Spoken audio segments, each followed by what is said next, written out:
Dis-lui ça comme si tu dis comme quelqu'un qui est sérieux. Dis voisin. Oui, voisine. Ce soir, tu as une mission spéciale. Tu dois veiller sur moi. Assure-toi que je ne dors pas. Si tu me vois dormir, tu as la permission de me réveiller par tous les moyens que tu juges. Que tu juges nécessaire. Il n'a pas dit amen. Elle dit, si tu m'as fait comme ça, là, je ne me suis pas réveillé, tu as le droit d'augmenter l'intensité. Alléluia. Amen, amen, amen. Gloire à Dieu. Père, au nom de Jésus, merci Seigneur de nous permettre encore ce soir de communier autour de ta parole. Nous sommes réceptifs et nos cœurs ouverts. Nous voulons connaître Jésus-Christ et le servir efficacement.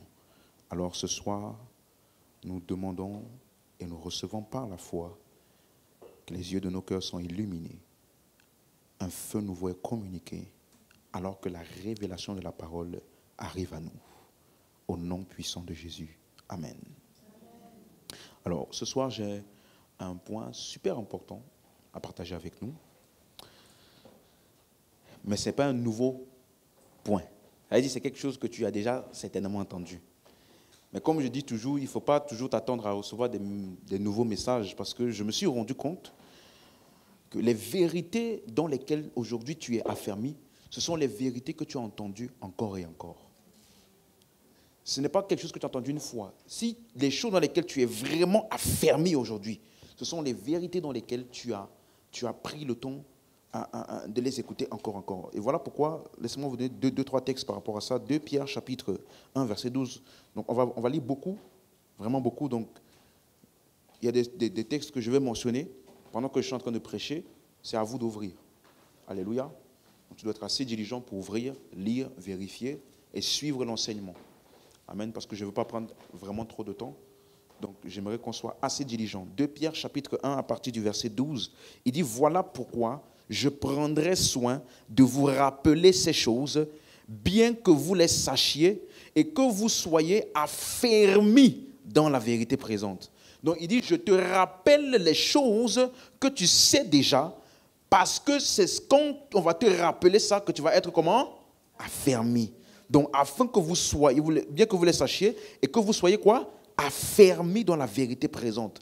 Donc, tout croyant ou même tout leader ne doit jamais être dérangé d'écouter les mêmes choses ou bien de dire les mêmes choses parce que tu n'es affermi que dans ce que tu as écouté encore et encore. Donc, même si on t'a déjà parlé de ça hier, si aujourd'hui on te reparle de ça, tu ne dois pas être dérangé parce que ça fait partie du processus d'affermissement. Si tu es avec moi, tu me donnes un bon amen.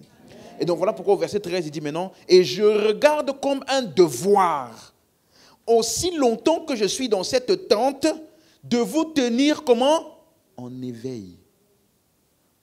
Par des avertissements. » Donc, ça veut dire qu'une deuxième chose qui se passe lorsqu'on te rappelle souvent les mêmes choses, ça te maintient en éveil. Qu'est-ce qu'on appelle éveillé? Quelqu'un qui est éveillé, c'est celui qui est conscient.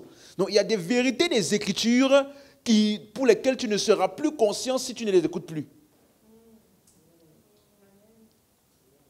Donc il dit, moi en tant que votre pasteur, je vous maintiens en éveil. C'est mon devoir, par des avertissements. Donc ça veut dire que lorsque tu réécoutes une chose que tu connais déjà, ce qui se passe, c'est que ça réamplifie l'impact et la conscience de cette chose-là dans ton cœur. Lorsque je réécoute ce que je sais déjà, qu'est-ce qui se passe? Ça réamplifie l'impact et la conscience de cette vérité-là où? Dans mon cœur.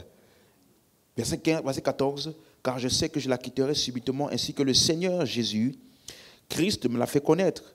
Mais j'aurai soin qu'après mon départ, vous puissiez toujours vous souvenir de ces choses. Donc, comment s'est-il assuré que même lorsqu'il ne sera plus là physiquement, ils vont continuer à appliquer ça, ils vont continuer à s'en souvenir? C'est en étant vivant là, qu'est-ce qu'il faisait? Il rappelait les mêmes choses encore et encore. Donc quelqu'un qui veut que les vérités de l'évangile soient implémentées en toi, il va prendre le temps de t'expliquer les mêmes choses encore et encore. Donc il y a des sujets. Ça, c'est la mission d'un berger, de tenir ses brebis en éveil. Suis-moi. Ça veut dire qu'il y a des sujets pour lesquels on doit t'enseigner dessus régulièrement. Le service, le ministère, la guérison, la marche par la foi, l'honneur, la marche dans l'amour, le salut par la foi, la justification. Suis-moi, si ça fait 2 mois, 3 mois, 4 mois, 5 mois que tu n'as pas entendu ces choses-là, tu vas voir que ça va être des concepts qui sont quelque part lointains dans ta tête. La direction de l'esprit, les manifestations, la manifestation et les démonstrations de l'esprit sont des choses que tu dois entendre comment? Régulièrement. Pour te maintenir en éveil sur ces choses. La prière. Alléluia. Toujours dans 2 Pierre chapitre 3 à partir du verset 1. 2 Pierre 3 verset 1. Voici déjà mes bien-aimés, la seconde lettre que je vous écris, dans l'une et dans l'autre.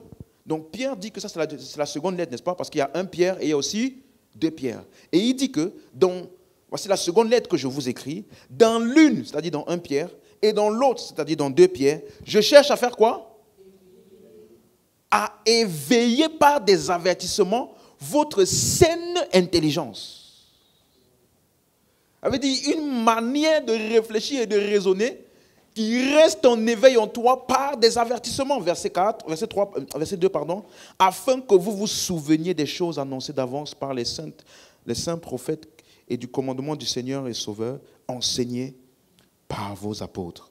Donc si on ne t'en parle pas régulièrement, tu vas oublier. Il dit, afin que vous vous souveniez. Donc si on ne te parle pas régulièrement de ça, qu'est-ce qui va se passer? Tu vas oublier. Donc tu dois t'exposer régulièrement à cela pour rester en éveil. C'est clair? Donc Pierre faisait ça, Paul aussi faisait ça. Philippiens chapitre 3. Philippiens 3 verset 1. Philippiens 3 verset 1. Au reste, mes frères, réjouissez-vous dans le Seigneur. Je ne me lasse point de vous écrire les mêmes choses, et pour vous, cela est salutaire. Salutaire.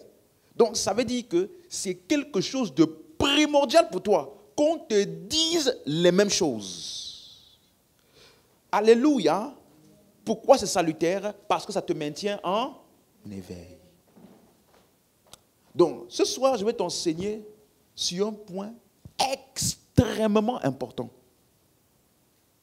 Et c'est avec le temps une des raisons majeures pour lesquelles je me suis rendu compte qu'il y a des chrétiens qui sont dans des bonnes églises. On enseigne la parole, on prend soin d'eux, on met tout en place pour qu'ils grandissent, mais ils ne grandissent pas quand même.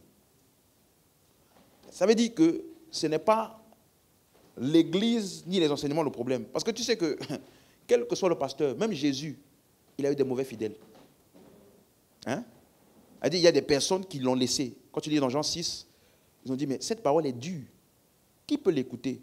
Et la Bible dit, à partir de ce moment, plusieurs de ses disciples ne le suivaient plus. Non.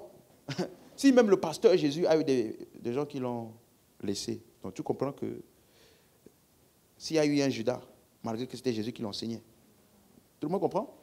Donc, ça veut dire qu'il y a des choses qui reviennent au pasteur, mais il y a des choses qui reviennent aussi à qui? Aux croyants, aux membres, pour qu'ils puissent grandir. Et je me suis rendu compte qu'une des raisons majeures, c'est dit une, ce n'est pas la seule, mais une des raisons majeures pour lesquelles des chrétiens qui sont dans une bonne église, la parole est enseignée, on prie pour eux, tout est mis en place, mais ils ne grandissent pas. Parce que n'oublie pas, la dernière veillée, je t'ai expliqué ça, dans le royaume de Dieu, il y a un principe qui est clair. Tout doit grandir. On se rappelle? On a parlé de la parabole dans Luc 13 de l'homme qui a planté le figuier. Il est revenu après pour chercher le fruit, il n'a pas trouvé. Il a dit on va le couper parce qu'il occupe l'espace inutilement. Ça veut dire que dans le royaume, tout doit fructifier, porter du fruit. C'est ce que tu vas voir dès le commencement dans Genèse 1. Il dit soyez féconds, multipliez, remplissez la terre. Donc la fécondité et la multiplication, la fructification est un principe du royaume. Tout ce qui est planté doit porter du fruit. Quelqu'un me suit? Donc, si tu es dans le royaume et que tu n'es pas fructueux, ne pense pas que c'est normal. Ce n'est pas normal. Ce n'est pas normal. On est avec moi? Donc, ce soir, on va parler d'un thème important, la fidélité. La fidélité. La fidélité. Et voici la question. Parce que tu vois, quand tu viens vous veiller là, je te pose toujours une question. La dernière fois, c'était est-ce que je grandis?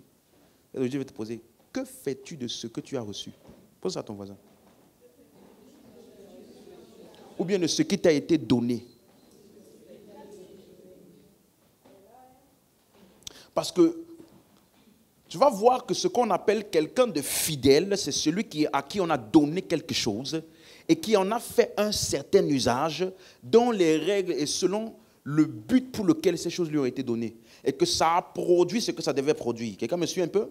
Donc ça veut dire que dans le royaume de Dieu, le secret de la croissance et de l'abondance, c'est la fidélité.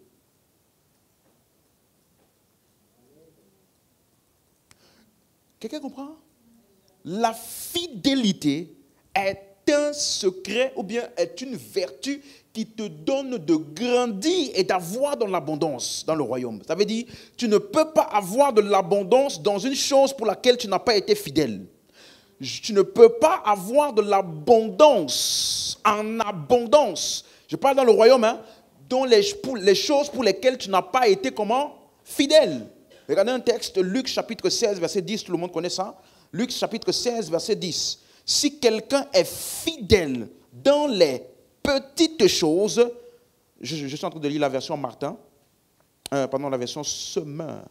Luc chapitre 16, à partir du verset 10. Celui qui est fidèle dans les petites choses, on peut aussi lui faire confiance pour ce qui est important. Dans ta version, lui, seconde, c'est celui qui est fidèle dans les moindres choses, il est aussi dans les grandes.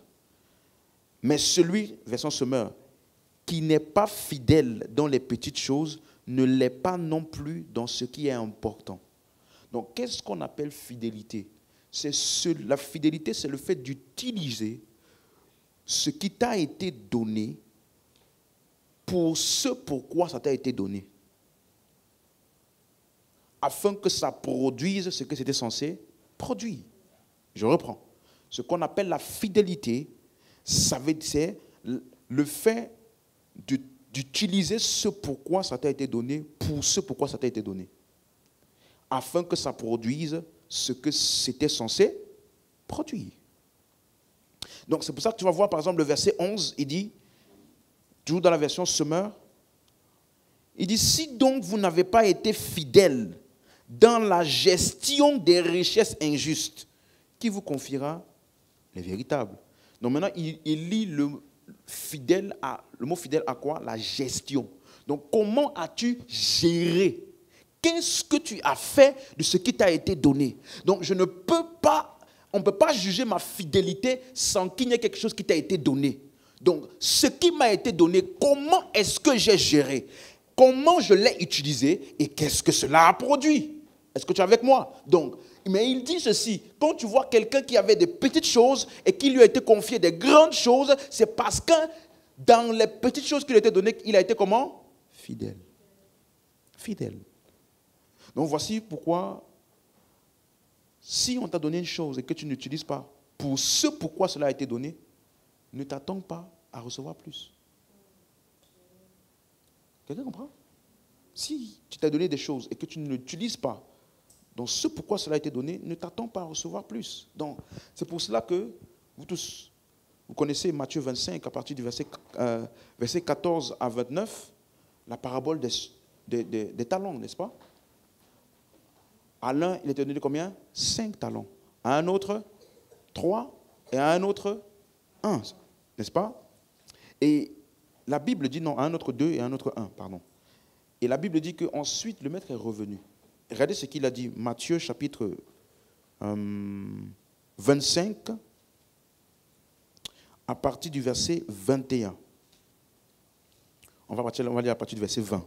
Celui qui avait reçu les 5 talents s'approcha et en apporta. C'est quel verset là? Oui, c'est ça. Donc, celui qui avait reçu les 5 talents s'approcha et en apportant 5 autres talents, il dit, Seigneur, tu m'as remis 5 talents. Voici, j'en ai gagné 5 autres. Verset 21. Et son maître lui dit, c'est bien, bon et fidèle serviteur. Tu as été quoi? Fidèle dans? Donc tu as été fidèle dans peu de choses. La suite c'est quoi? Je te confierai beaucoup. Entre dans la joie de ton maître. Donc, suis bien. Qu'est-ce qui s'est passé ici? On lui a confié combien? 5. Et on l'a laissé gérer les 5. Oh, n'oublie pas. Qu'est-ce que j'ai dit? Qu'est-ce qu'on appelle la fidélité? C'est le fait de faire quoi?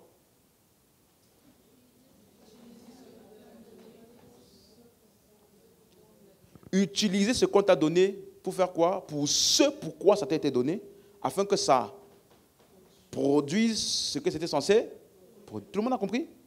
Donc, les 5 talents qui leur ont été donnés ici, c'était dans quel but? De lait? Donc, ça veut dire qu'ils devaient utiliser les 5 talents pour que ça produise quoi? 5 autres. Donc, quand on dit qu'il est fidèle, ça veut dire qu'il a utilisé ça pour faire ce pourquoi ça lui a été donné. Tout le monde comprend? Et c'est pour ça qu'il dit quoi? Je te confierai beaucoup plus. Tu as été fidèle dans peu, je te confierai beaucoup plus. Amen. Verset 21, verset 22. Celui qui avait reçu 2 talents, la même chose. Verset 24. Celui qui n'avait qu'un talent s'approcha ensuite et il dit, Seigneur, je savais que tu es un homme dur, qui moissonne où tu n'as pas semé, qui amasse où tu n'as pas vanné. J'ai eu peur et je suis allé cacher ton talent dans la terre. Voici, prends ce qui est à toi. Son maître lui répondit, Seigneur, serviteur, méchant et paresseux. Tu savais que je moissonne où je n'ai pas semé, que j'amasse où je n'ai pas vanné. Il te fallait donc remettre mon argent au banquier et à mon retour, j'aurais retiré ce qui est à moi avec intérêt. Suivez maintenant bien, voici le principe. Suivez bien. ôtez-lui donc le talent et donnez-le à celui qui a les 10 talents. Vous avez vu ça? Tout le monde a vu? On a enlevé son talent. On a donné à qui? Celui qui a 10. Pourquoi? Voici l'explication. Car on donnera à celui qui a. Et il sera dans l'abondance. Mais à celui qui n'a pas, on notera même ce qu'il a. Quelqu'un suit ça? Donc, tu vois que Jésus donne un principe ici.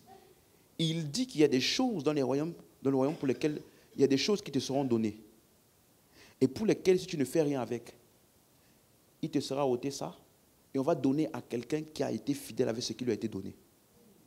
Et tu vas regarder comment lui, là, il ne fait qu'aller de progrès en progrès, en progrès, en progrès. Et toi, parce que tu n'as rien fait du peu que tu avais, tu vas voir que tu n'arrives même pas à aller au-delà. Tu vas admirer ceux qui ne font que d'aller de progrès en progrès, de plus en plus, en plus en plus. Pourquoi? Parce que le peu qu'il avait, il a été fidèle et ça a été augmenté. Quelqu'un comprend? Donc, ça veut dire que quand on te donne quelque chose, dans ce royaume-ci, si tu ne fais rien avec, au bout d'un moment, tu vas perdre sa valeur. Parce que n'oubliez pas, il parle de l'argent. Hein? Il parle de l'argent. Prends mon argent, tu vas mettre à la banque. Donc, il parle des choses qui sont comment? Précieuses. C'est une parabole. C'est une parabole. Donc, quelle est la leçon? Je dois être fidèle dans les choses précieuses que Dieu m'a confiées, afin que je puisse recevoir beaucoup plus. Si je ne suis pas fidèle dans le peu qui m'a été confié, je ne peux pas m'attendre à recevoir plus. Donc, dans le royaume, tu vas voir, quand quelqu'un reçoit plus et qu'il est fidèle dans le plus, il continue à recevoir plus. Mais celui qui n'a qu'un peu, il ne fait rien de ça, il va rester même avec moins que son un peu. Est-ce que je parle à quelqu'un? Tout le monde suit? Donc, aide-moi à poser la question à ton voisin. Qu'est-ce que tu as fait de ce que tu as reçu jusqu'ici?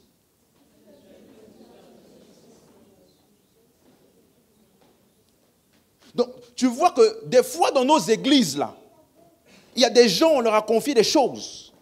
Il y a des gens, ils ont reçu beaucoup de choses. Mais ils n'ont pas su être fidèles dans ça.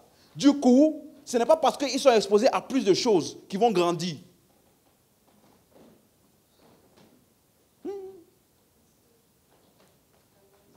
Quelqu'un a compris?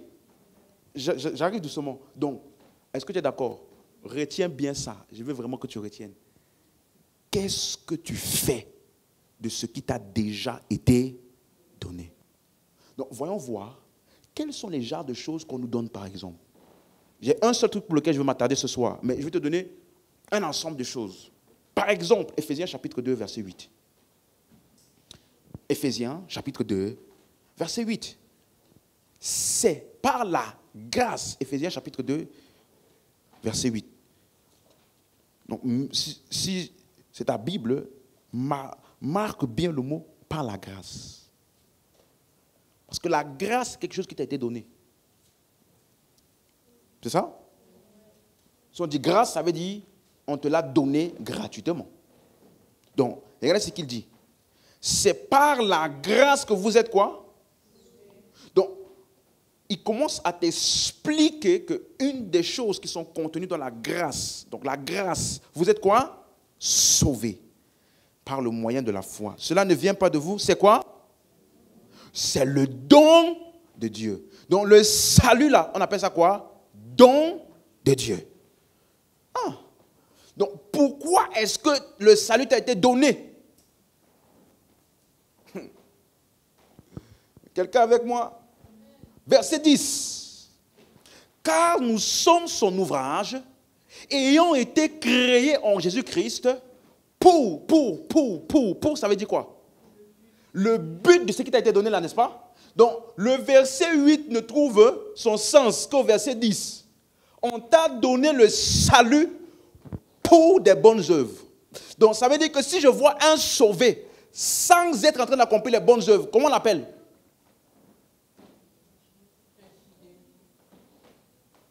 Comment on l'appelle? Pour des bonnes œuvres que Dieu a préparées quand? D'avance, afin que nous les pratiquions. Donc, ça veut dire, voici pourquoi tu as été sauvé, les bonnes œuvres. Donc, toute personne sauvée qui ne fait pas les bonnes œuvres, il est en train de gaspiller le don de Dieu. Donc, c'est un infidèle. Il est comme celui à qui on a donné le talent là. Il est parti enterrer ça. Et rappelle-toi, ce n'est pas mon enseignement d'aujourd'hui, mais laisse-moi te donner une ouverture d'esprit dans cette parabole. Regarde ce qu'il a dit. Avant de dire j'ai enterré, il a dit, je savais que tu étais un homme méchant. Et j'ai eu peur. Ça veut dire que c'est sa perception du maître qui a déterminé son action future de ce que le maître lui a donné. Tu vois un peu? Donc, c'est la même chose ici. Tu as reçu le salut, on te dit que c'est un don. Maintenant, on te dit c'est pour des bonnes œuvres. Donc, la raison pour laquelle tu as été sauvé, c'est quoi? Pour des bonnes œuvres. Si tu n'es pas en train de faire les bonnes œuvres, tu es en train de gaspiller le don de Dieu qui t'a été donné. Et du coup, tu vas voir que tu ne sauras pas apprécier ce salut à sa juste valeur. Je te dis. Tant que tu n'es pas actif dans les bonnes œuvres, tu vas voir que tu vas être sauvé. Hein? Mais ce salut n'aura pas le même niveau de préciosité à tes yeux que pour celui qui est en train de faire ces œuvres-là. Quelqu'un me comprend? Alléluia. Quoi d'autre qui nous est donné? Éphésiens chapitre 4, verset 11. Quoi d'autre? Éphésiens chapitre 4, verset 11. Donc, quand ça t'a été donné, tu dois être quoi? Fidèle. C'est la fidélité qui amplifie, qui ajoute, qui amène l'abondance dans ce qui t'a été donné. Donc, ça veut dire que, laisse-moi te dire, je peux te choquer un peu? Regarde-moi, je sais que tu notes. Suis-moi. Si tu n'es pas actif dans les bonnes œuvres, hein, il y a beaucoup de choses dans le salut que tu ne vas jamais expérimenter. Tu vas savoir que tu es sauvé, hein? Tu vas savoir beaucoup de choses. Mais tu vas voir qu'il y a des choses dans ce salut et liées à ce salut que tu ne verras pas. Tu ne l'expérimenteras pas. Tu ne comprendras pas. Pourquoi? Parce qu'on donne beaucoup plus à celui qui est fidèle dans le peu.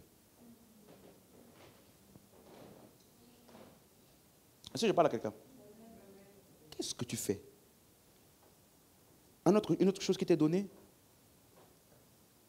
Éphésiens 4 à partir du verset 8. C'est pourquoi il est dit, étant monté en haut, il a emmené des captifs et il a fait quoi? Des dons à qui? Aux hommes. Donc on dit que Christ, lorsqu'il a été élevé, il a fait des dons aux hommes. Maintenant regarde les dons là, verset 11. Il a donné les uns comme apôtres, les autres comme prophètes, les autres comme évangélistes, les autres comme pasteurs et docteurs. Verset 12 commence par quel mot? Tu vois encore la même chose? Ça t'a été donné pour. Donc, pourquoi le Christ, dans sa résurrection, a-t-il donné ces offices-là? C'est-à-dire qu'ici, il ne parle pas des personnes. J'ai expliqué ça plusieurs fois. Dans ce texte ici, il n'est pas en train de dire, lui là, c'est un apôtre. Non, il est en train de parler des différents offices qui sont disponibles dans le corps, qui sont le résultat de la résurrection de Christ. Donc, par sa résurrection, il a donné dans le corps des offices. Apôtres, prophètes, évangélistes, pasteurs et docteurs. À quoi servent ces offices-là qui sont dans le corps de Christ? Verset 12. Pour le perfectionnement de qui? Des saints. En vue de quoi? En vue de l'œuvre du ministère. Tout le monde avec moi? Le mot perfectionner, c'est un mot qui veut dire équiper. Équiper. Donc, imagine-toi, c'est comme si j'ai pour but de t'envoyer en mission, aller en guerre. Pour t'envoyer en guerre, je dois te donner quoi? Des armes, des équipements, une armure. Tout le monde suit? Donc, ça veut dire que Jésus, sachant que les saints doivent accomplir l'œuvre du ministère, par sa résurrection, il a donné quoi? Les dons qui sont dans ces équipements-là. Tout le monde suit? Donc, ça veut dire que les offices que nous avons aujourd'hui dans le corps de Christ sont des grâces. Quelqu'un comprend?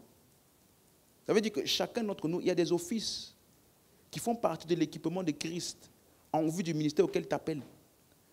Mais si tu n'es pas tourné vers ça, tu ne le verras pas. Quelqu'un comprend?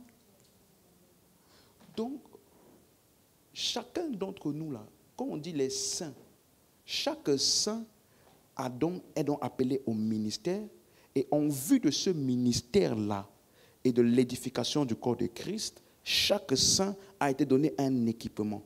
Donc voilà pourquoi, en ce qui te concerne toi ou moi, il y a des grâces et des offices que Christ a donnés d'avance, rendus disponibles dans le corps pour nous équiper en vue de l'œuvre du ministère. Qu'est-ce que tout le monde comprend ce qu'il explique? Donc, ça veut dire, laisse-moi te donner un exemple. Dans Romains chapitre 1, à partir du verset 5. Regardez comment Paul appelle ça. Romains chapitre 1, verset 5.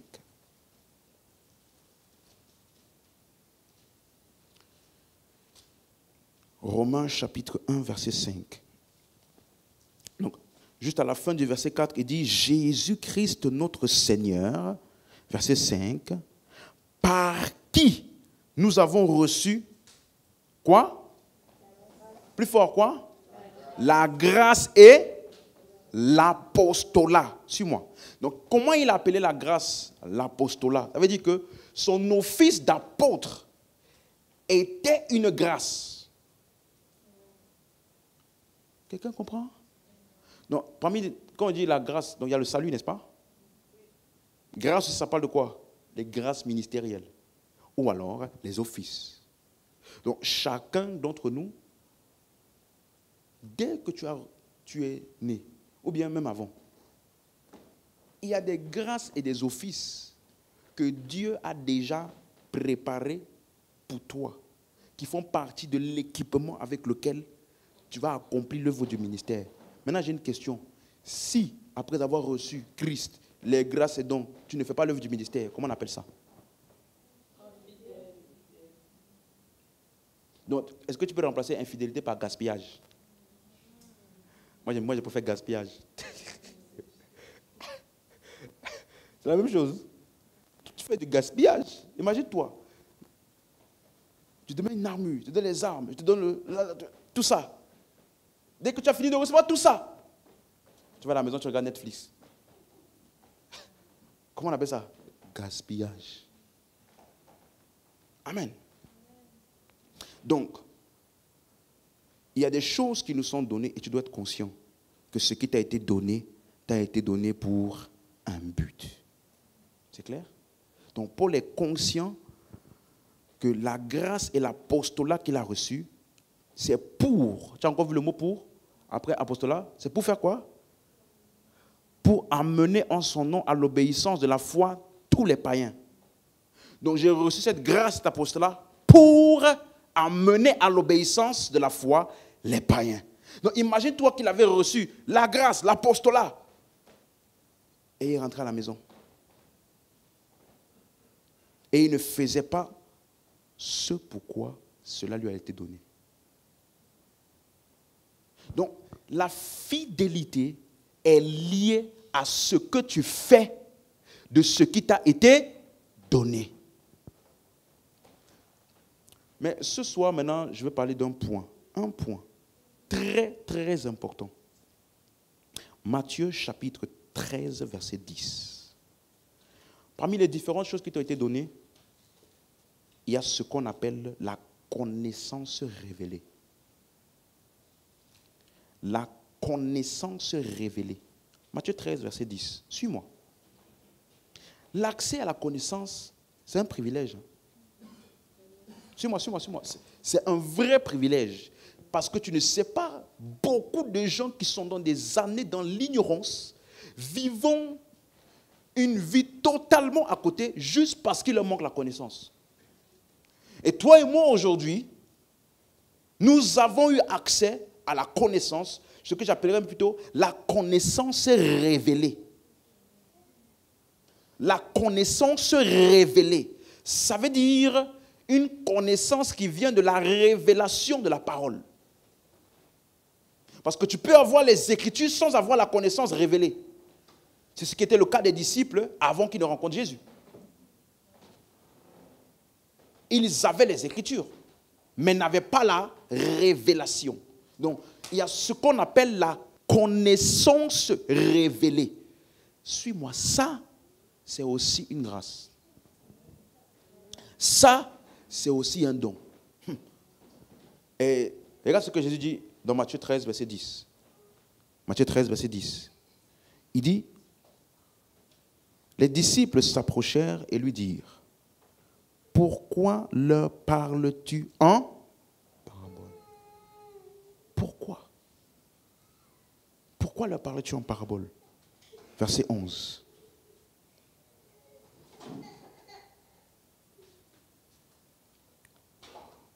Pourquoi leur parles-tu en parabole? Verset 11. Jésus leur répondit, parce qu'il vous a été quoi? Parce que vous avez été quoi?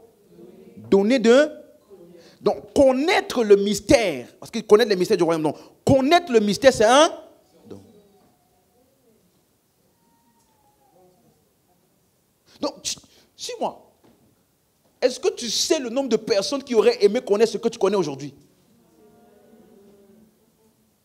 Est-ce que tu sais le nombre de personnes...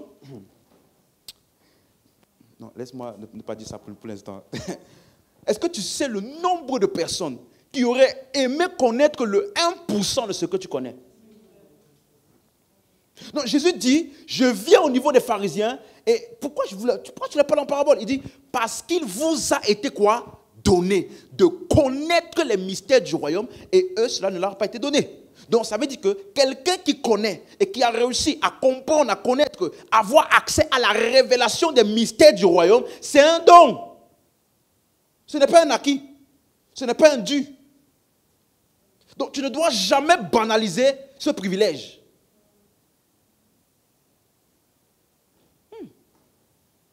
Donc, la connaissance révélée, c'est-à-dire, pourquoi je parle de révéler? Parce qu'il dit ici, connaître le mystère. Quand un mystère est connu, il n'est plus mystère. Le contraire des mystères, c'est quoi? Révélation. Donc, la connaissance du mystère, c'est un don. Donc, beaucoup ne se rendent pas compte qu'avoir la révélation de la parole, là, c'est un grand privilège. C'est pourquoi je vais m'attarder un peu dessus pour te montrer à quel point c'est un privilège. Et que ce n'est même pas le résultat de ta prière.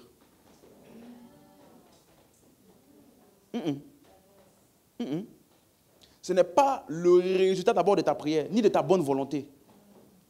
Laisse-moi te donner deux, trois textes. Tu es avec moi? Non, ce soir, je vais te parler. Qu'est-ce que tu as fait de la connaissance révélée que tu as reçue jusqu'ici? Est-ce que tu as été fidèle avec ça? Parce que Éphésiens chapitre 3, verset 3, Éphésiens chapitre 3, à partir du verset 3. C'est par révélation que j'ai eu quoi? Connaissance du mystère. Donc, c'est la révélation qui te permet de connaître le mystère. Donc, on est ensemble? C'est par révélation que j'ai eu connaissance du mystère sur lequel je viens d'écrire. En les lisant, vous pouvez vous représenter l'intelligence que j'ai du mystère de Christ. Maintenant, verset 5. Il n'a pas été manifesté aux fils des hommes dans les autres. Note bien ça. Il n'a pas été manifesté ou révélé aux fils des hommes dans les autres générations. Comme il a été révélé quand? Tu dois être attentif. Quand il a été révélé quand? Maintenant, par l'Esprit. À qui? Aux saints apôtres et prophètes de Christ. Donc ça veut dire ceci. Si les hommes des anciennes générations priaient toute la nuit pour avoir la révélation, est-ce qu'ils allaient la voir? Non, tu vois que c'est d'abord un don de Dieu. C'est d'abord quelque chose que Dieu donne. Tout ce que tu fais après, lire, prier, c'est pour recevoir ce que Dieu a déjà rendu quoi? Disponible. Mais avant tout, tu dois être conscient que c'est un don. Parce que les hommes des autres générations, peu importe ce qu'ils auraient pu faire et vouloir, n'auraient pas eu accès à ça. Donc c'est pour ça que ta Bible est une révélation progressive qui atteint son paroxysme dans les épîtres. Parce que c'est là que le mystère caché de tous les temps a finalement été révélé. Donc ça veut dire que ce n'est pas juste le fait d'avoir les Écritures qui te garantit d'avoir la révélation. C'est un don de Dieu. Parce que dans les autres générations, ils avaient les Écritures.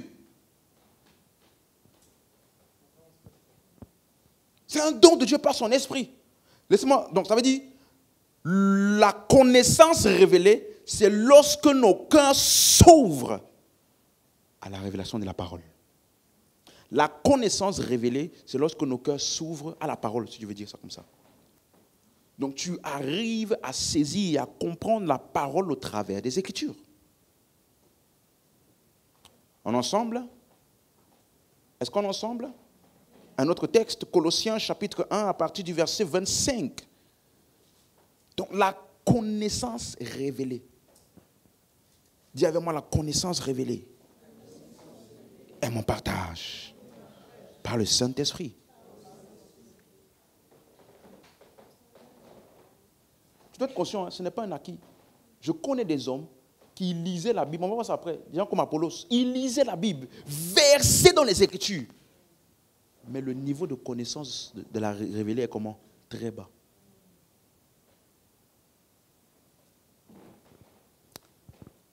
Colossiens 1, verset 25. Paul dit, c'est d'elle que j'ai été fait ministre selon la charge que Dieu m'a donnée auprès de vous, afin que, tu vois encore ça? Afin que quoi? J'annonçasse pleinement la parole de Dieu. Maintenant, il explique quelle est cette parole de Dieu qu'il a été chargé d'annoncer. Quelle est cette parole? Verset 26. Il appelle ça quoi? Le mystère caché de tout temps, dans tous les âges, mais révélé maintenant à ses saints. Donc la parole de Dieu que Paul enseigne, il dit que c'est un mystère caché dans tous les âges et dans toutes les générations, mais révélé maintenant à ses saints. Donc ça veut dire que c'est maintenant là que tout ce qui était caché est pleinement révélé. Donc tu vois que ce qui était là avant, même s'il lisait, il ne voyait pas. On dit l'œil n'a point vu, l'oreille n'a point entendu, ce n'est point monté au cœur de l'homme. Donc ça veut dire que même si l'homme il se concentre pour voir, l'œil n'a point vu ça, ni l'oreille entendu, ni monté au cœur. Ça veut dire que tu ne peux pas t'asseoir pour y réfléchir et puis la révélation là vient. Non, il dit Dieu nous les a révélés par son esprit. Donc, c'est d'abord un don de Dieu. Fait aux hommes. Révélé maintenant à ses saints. Regarde, verset 27. À qui Dieu a voulu. Tout le monde lit ça? Verset 27. À qui Dieu a voulu faire connaître. Donc, tu vois que faire connaître là, ça vient, dis-moi, ça vient d'abord de qui? De l'homme? Ça vient, écoute-moi, c'est Dieu l'initiateur. L'homme reçoit. Il ne faut pas penser que j'ai beaucoup prié, c'est pour ça que Dieu a voulu maintenant me faire. Je ne sais pas si que tu priais plus que les hommes d'avant là. Mais Dieu a voulu faire connaître. Quelle est la glorieuse richesse de ce mystère parmi les païens, à savoir Christ en vous. Donc c'était caché. C'est révélé maintenant. Pourquoi? Dieu a voulu. Faire connaître. Donc oui, nous recevons ce qui est donné, mais avant tout, je dois comprendre, c'est un don. C'est un don. On va voir la même chose sur le chemin d'Emmaüs, Luc chapitre 24. Est-ce que tout le monde comprend? Ça fait sens pour tout le monde? Donc, suis-moi, ça veut dire que le niveau de connaissance que nous avons aujourd'hui et le niveau d'accès que nous avons à la révélation de Christ dans la parole est largement supérieur à ce qui était le cas au temps de l'Ancien Testament. C'est pour ça que Paul dit ça. Que ça nous a été révélé maintenant. Ce n'était pas disponible. C'était caché pour les hommes dans les temps anciens et dans tous les âges. Donc, Luc chapitre 24, verset 25.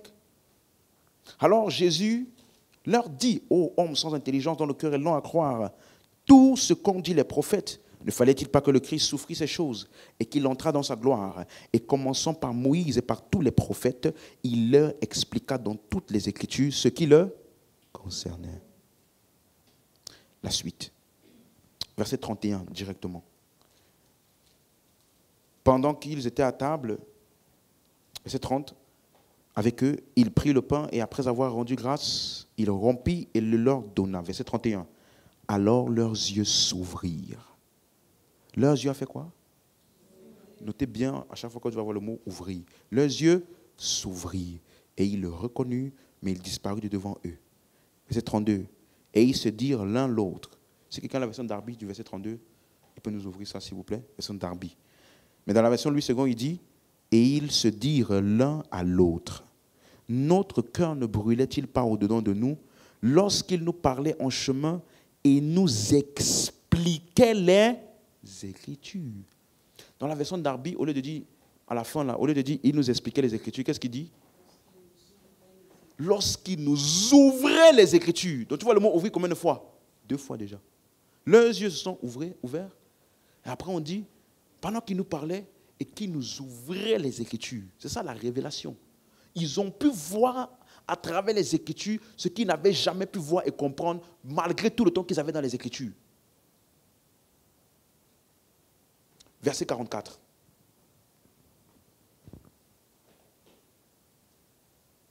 Puis il leur dit, c'est là ce que je vous disais lorsque j'étais encore avec vous, qu'il fallait que s'accomplisse tout ce qui est écrit de moi dans la loi de Moïse, dans les prophètes et dans les psaumes.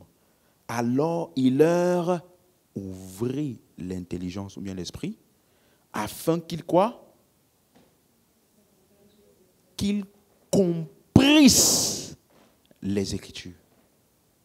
Donc, est-ce que tu vois que comprendre les Écritures, là, c'est-à-dire saisir la révélation qui est dans les Écritures, est-ce que tu vois que c'est un don? C'est leur exposition auprès du Seigneur. Donc, ça veut dire que tu peux avoir les Écritures, tu lis les Écritures tous les jours, mais tu n'as pas la révélation. 3 fois déjà on voit, il a ouvert, il ouvrit, il ouvrit. Donc, c'est pour te montrer que une des preuves, j'ai envie de dire, que tu as vraiment reçu une révélation, c'est quand tu agis dessus. Parce qu'à l'heure même, la Bible dit, au verset 32, lorsqu'il nous expliquait, qu'il parlait, nous expliquait les Écritures, à l'heure même, ils se levèrent et ils allèrent annoncer. Mais ce que je suis en train de dire ici, c'est que combien de fois on a vu le mot ouvrir? 3 fois déjà, dans le même chapitre. Et ça te montre à quel point c'est ça qui a joué un rôle majeur dans la manière dont ils ont continué la mission dans une attitude d'engagement radical. La révélation. Donc, est-ce que tout le monde a compris maintenant? C'est un don? Tu es conscient que c'est un don? Qu'il y a des gens qui ont les Écritures, mais n'ont pas la révélation? Jusqu'aujourd'hui, il y a des personnes encore qui sont dans plusieurs types de doctrines, qui n'ont pas accès à la connaissance que tu as. Et malheureusement, c'est là où je vais attirer notre attention, malheureusement, certaines de ces personnes-là produisent plus que nous, avec le peu qu'ils ont. Quelqu'un comprend? Avec le peu qu'ils ont, certains d'entre eux sont plus diligents, plus engagés et plus fructueux. Donc, ma question ce soir, c'est qu'est-ce que tu fais de la connaissance révélée à laquelle tu as eu accès? C'est un don. C'est un don. Amen, amen. Donc, il faut que tu saches donc, pour être fidèle, tu dois savoir pour quel but ça m'a été donné. Donc, suis-moi, tu comprends maintenant pourquoi il y a souvent plusieurs d'entre nous, on ne grandit pas comme on devrait.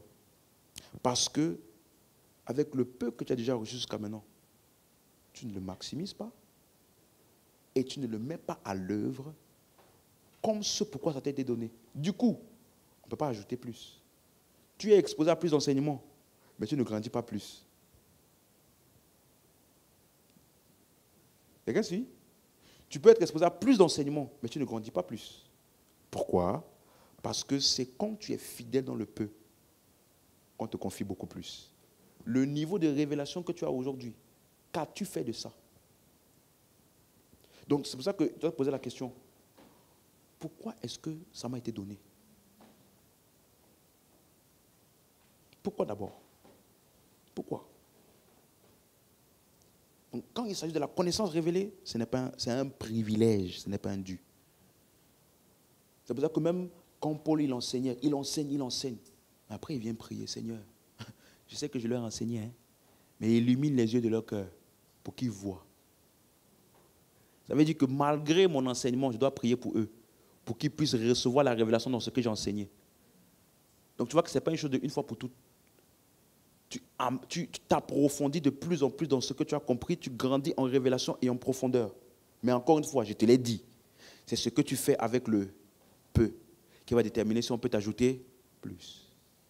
Donc je peux être dans un endroit, j'ai déjà reçu un certain niveau de connaissance. Je ne fais rien avec.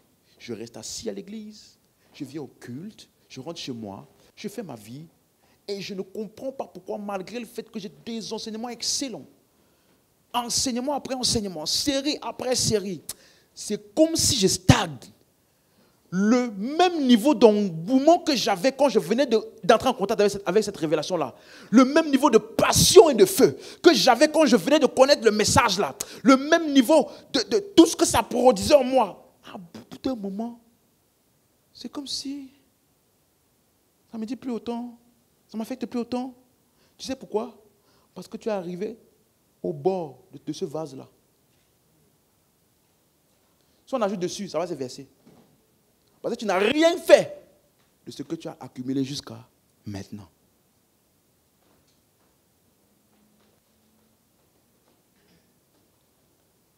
Est-ce que tout le monde suit maintenant?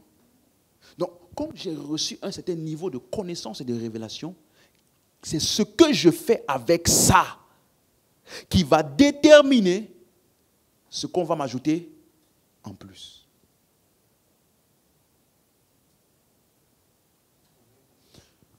Quelqu'un comprend ce que j'explique? Laisse-moi te donner un exemple. Ce message que je te prêche, je l'ai entendu vraiment en profondeur la première fois en 2019. Tu m'as suivi? 2000 combien? 2019. Ça fait combien d'années? 6 ans, hein? 6 ans. Okay. Presque 6 ans. Non, 6 ans, ça fait 6 ans. Et il y a quelqu'un qui m'était venu me voir une fois. Il m'a dit, mais moi, je connais ça depuis 2001 même. Il ne me rappelle plus l'année, donc je donne une date au hasard. Mais quand je l'ai regardé, j'ai dit, mais tu peux connaître ça depuis 2001, et puis ta vie est comme ça. Il n'y a rien qui est sorti de toi qui émane de tout ce que tu as connu là. Je vais te dire, hein, tu sais la raison principale pour laquelle tout ce que j'emmagasine, ça s'approfondit et ça fait que grandir. Parce que chaque fois que ça s'accumule, je te donne. Tu m'as suivi? Chaque fois que j'accumule, je te donne. Quand je te donne là, je reçois plus. Et je te donne. Si toi maintenant, comme moi je t'ai donné là, tu restes avec ça à la maison, tu dis Alléluia, Amen. Powerful. Ouh. Tu sais quoi? Tu vas faire ça une fois, 2 fois, 1 mois, 5 mois, 6 mois. Tu vas voir qu'à partir du 6e mois là, le même message que je vais donner là. Ouais. Amen. Alléluia. Mais qu'est-ce qui s'est passé? Et tu vas voir que quand tu vas commencer maintenant à partager ça, à donner aux autres personnes, toi tu vas venir au culte, tu vas être attentif. Yes! Parce que tu as l'autre en tête que tu vas les donner. Donc, tu ne peux pas mieux apprécier plus si avec le peu là, tu n'as pas travaillé. Donc, tu vas rester ici au milieu de nous, accumuler des enseignements, série d'enseignements, après série d'enseignements, après série d'enseignements, après série d'enseignements, et puis on te regarde. Dès que le pasteur donne un verset, tu connais déjà la suite. Oui, c'est écrit ça. Ouais, 2 Timothée 3, 15. Oui, et de ton enfant, tu connais cette écriture qui veut te donner. Alléluia. Luc 24, 25. Oh, homme sans intelligence. Tu donnes la suite. Dans le cœur, elle a à croire ce que les prophètes ont dit. Ne fallait-il pas que le Christ fasse ces choses et qu'il entre dans sa gloire. Tu sais quoi? Dès que tu as ce genre d'attitude-là, tu es déjà hors du champ. Parce que Jésus a dit que la révélation est donnée. Il dit dans Luc 10, 21, Père, je te rends grâce de ce que tu as caché ces choses aux sages et aux intelligents et que tu l'as révélé aux enfants. Sages et intelligents et enfants, ce ne sont pas des titres ni des âges, c'est une attitude. Quand tu as une attitude de sage et d'intelligent devant la parole, tu es déjà bloqué, ton cœur est bloqué à recevoir quelle que soit la révélation qui est dans cette parole-là. Mais à chaque fois que tu approches de la parole, avec un cœur et une attitude d'enfant, tu vas toujours recevoir. Toujours. Et un mois, 2 mois, 3 mois. Quand ça fait déjà 1 an, 2 ans, ça va commencer maintenant. La chose là qui te... Hey! La même chose va commencer maintenant à te saouler. Encore une fois la prière, encore une fois l'enseignement sur le service, encore une fois l'enseignement sur le ministère, encore une fois l'enseignement sur ceci. Tu sais pourquoi ça te saoule? Parce que tu n'as donné ça à personne. Donc quand on t'enseigne ça, ça ne fait pas plus de sens que la dernière fois. Donc, il y a beaucoup de gens parmi nous. Suis-moi, si tu n'es pas fidèle dans peu, tu n'auras pas plus. Et le pire dans ça, c'est que ceux qui ont été fidèles dans peu là, tu vas commencer à les voir grandir, progresser, et tu vas devenir frustré. Pourquoi eux, pas moi? Pourquoi eux, pas moi? Frère, que fais-tu de ce que tu as reçu?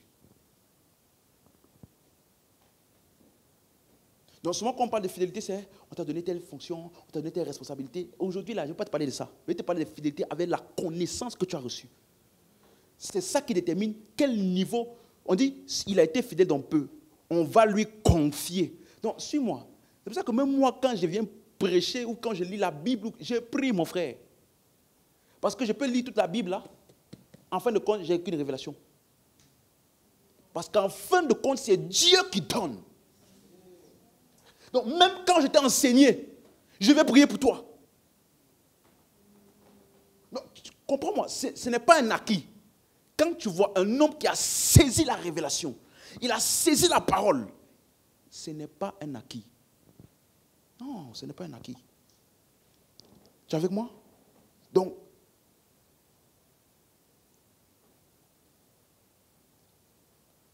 c'est un privilège.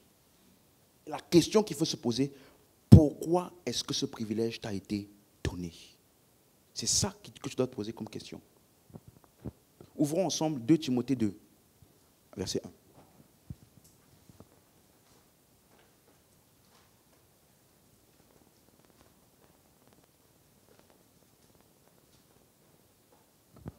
« 2 Timothée, chapitre 2, verset 1. »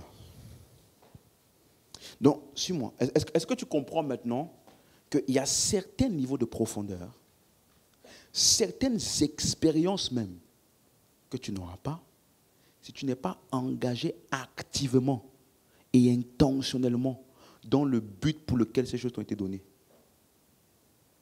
Tu me suis? Donc, chaque fois que j'écoute la parole, je viens à l'église, je suis exposé aux enseignements, je suis des séries d'enseignements. Chaque fois que j'écoute tout ça, je dois être conscient que c'est quelque chose qui m'est donné pour un but. Et malheureusement, pour certains qui ne comprennent pas ça, ils ne comprennent pas. La Bible dit encore qu'on demandera beaucoup à celui à qui on a donné beaucoup. On exigera plus à celui à qui on a donné plus. Ça veut dire que plus de connaissances viennent à toi, plus de responsabilités y sont attachées. Il y a des choses que des gens qui n'ont pas la connaissance que tu as vont faire. Ça n'aura pas le même effet que toi qui as la connaissance. Fais ça là, tu vas voir.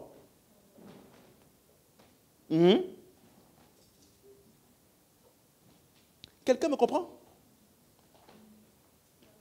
Non. Des fois, là, tu dois t'arrêter comme ça. Attends, je ne comprends pas.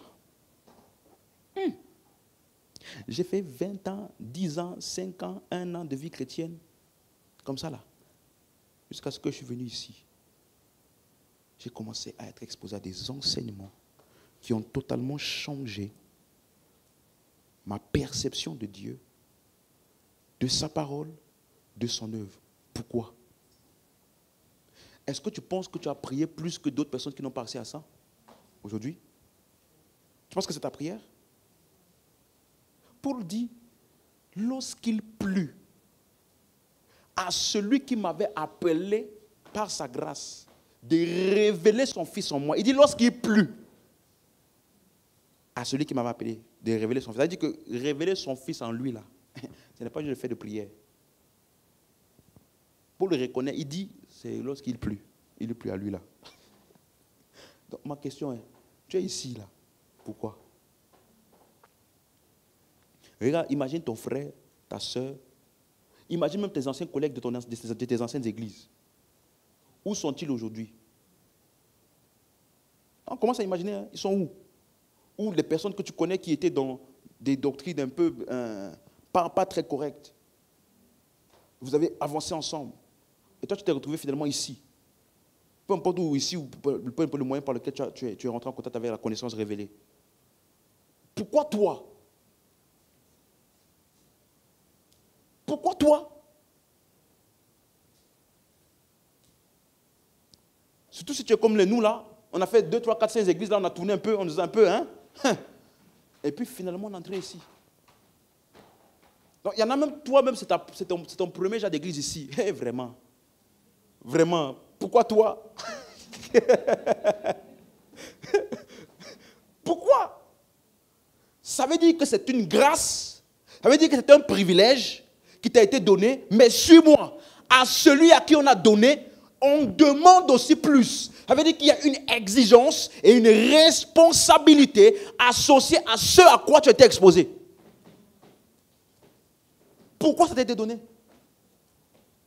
Et suis-moi, ce n'est pas juste c'est pas par manque d'enseignement. Hein. Il y a des gens que tu connais. Quand tu as commencé à connaître ce message, tu as essayé de leur prêcher ça, ils t'ont insulté.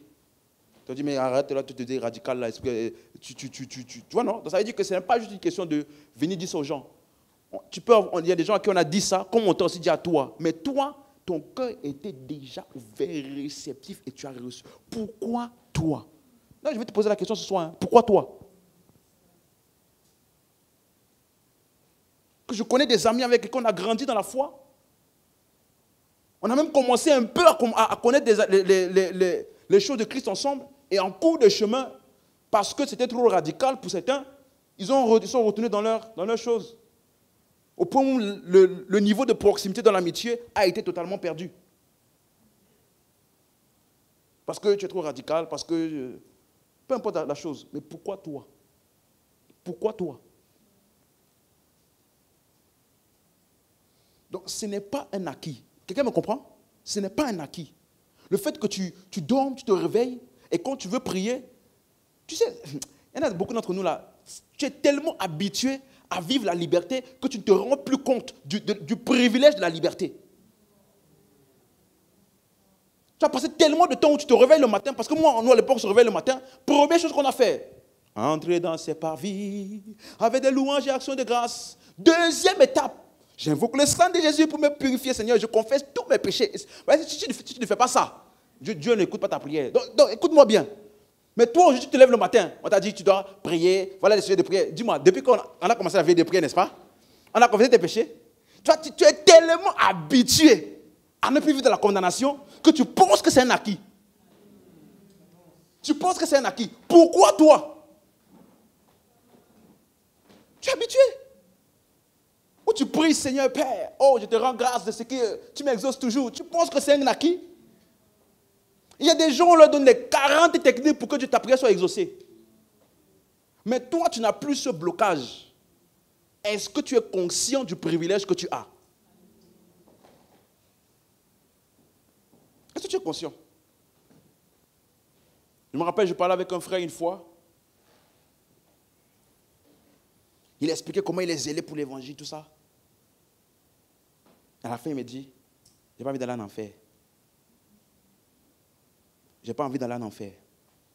Donc, la raison pour laquelle il faisait tout ce qu'il faisait là, c'est parce qu'il avait peur d'aller en enfer. Mais toi, quand je dis ça, tu dis, oh, vraiment, il ne connaît pas. Est-ce que tu évangélises autant que lui? Toi qui as la connaissance. Non, dis-moi, toi qui as la connaissance. Est-ce que ton zèle est meilleur que son zèle? Parce que le zèle qui vient de la connaissance doit être supérieur au zèle de la condamnation.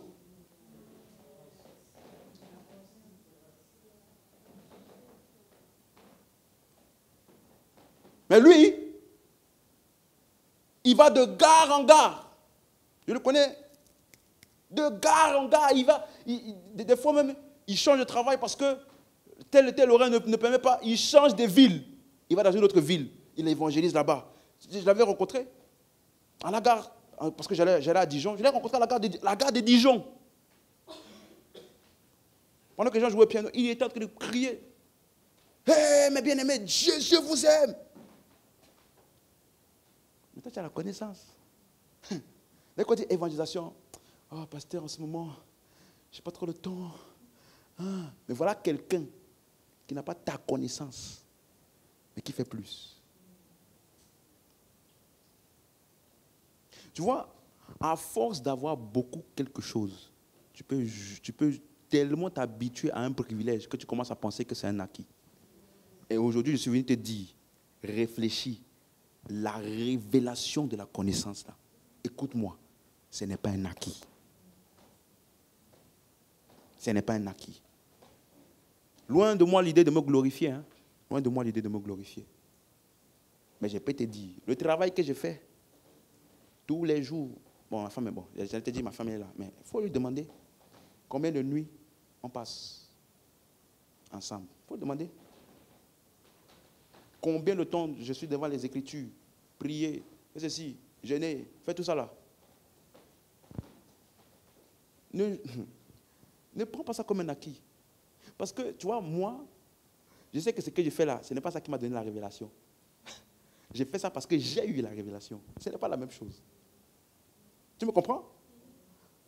Donc, la grâce que tu as, par exemple, d'avoir un pasteur qui va s'assurer de ne pas t'enseigner n'importe quoi. Mon frère, il y a des endroits où, quand ils viennent à veiller de prière comme ça, c'est pas, ils ne vont pas prier. Hein. Ils vont venir. Je vois l'esprit de Mami Wata sur toi là-bas. Je vois l'esprit de hôtel de je ne sais pas quoi là-bas. Je vois tout ça là-dedans. Ils viennent à la veille de prière pour qu'on tourne leur tête, pour qu'on brille des trucs et ils n'avancent pas. Toi, tu viens dans un endroit, on t'explique, on t'enseigne, précepte après précepte. Mon frère, ce n'est pas un acquis.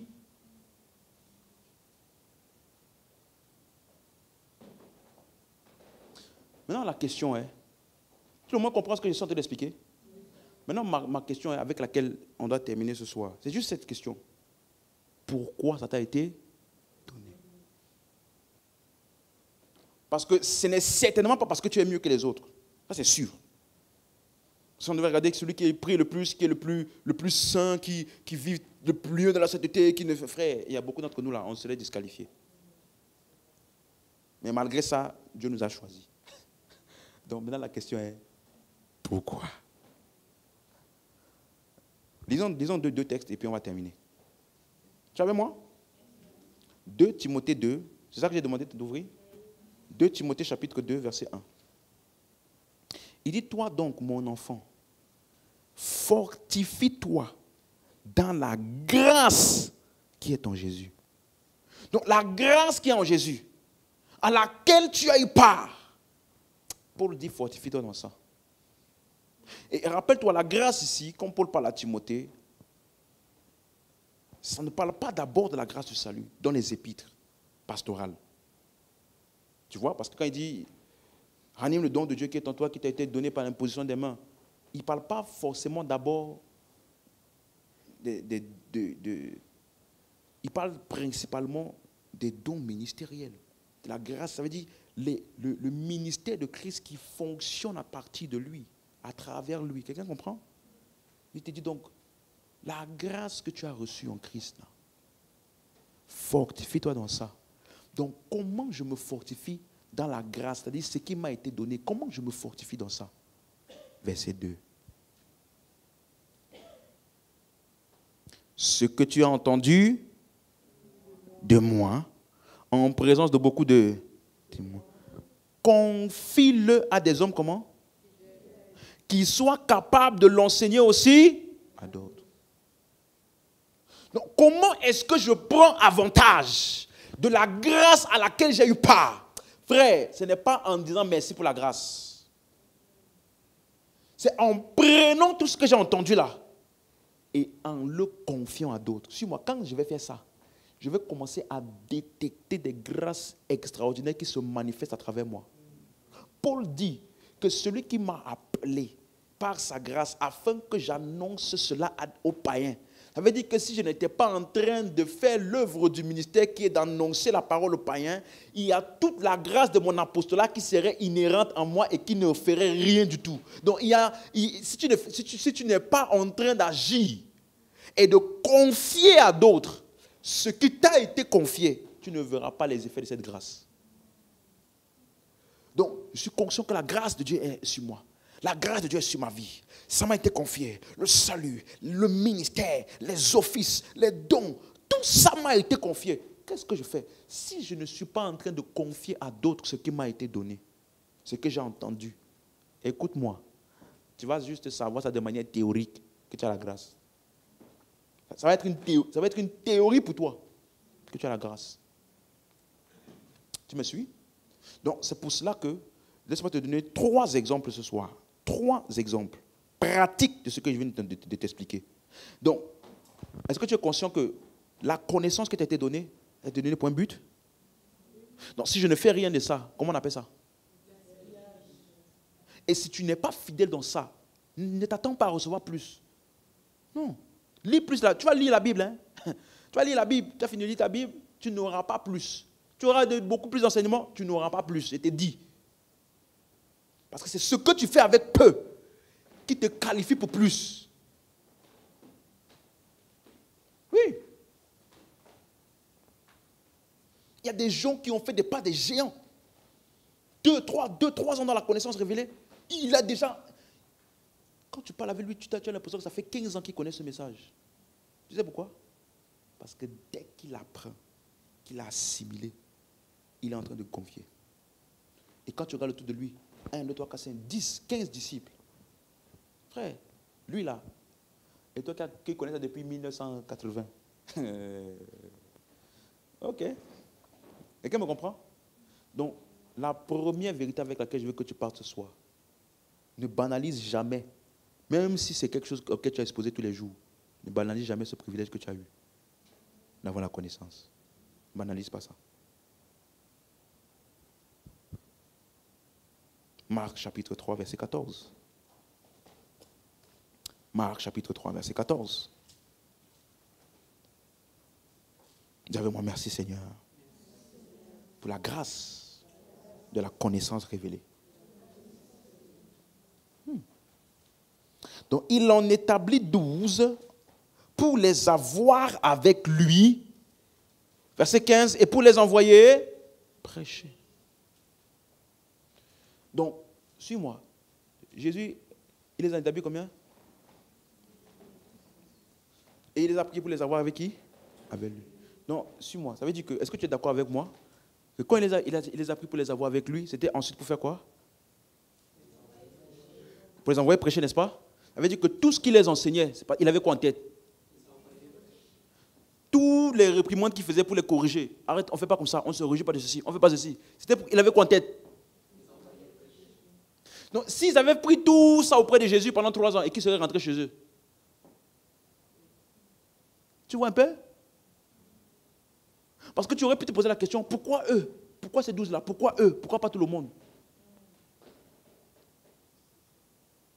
Comme tu as un privilège que les autres n'ont pas, il y a des choses qui sont attendues de toi, qui n'est pas attendu des autres.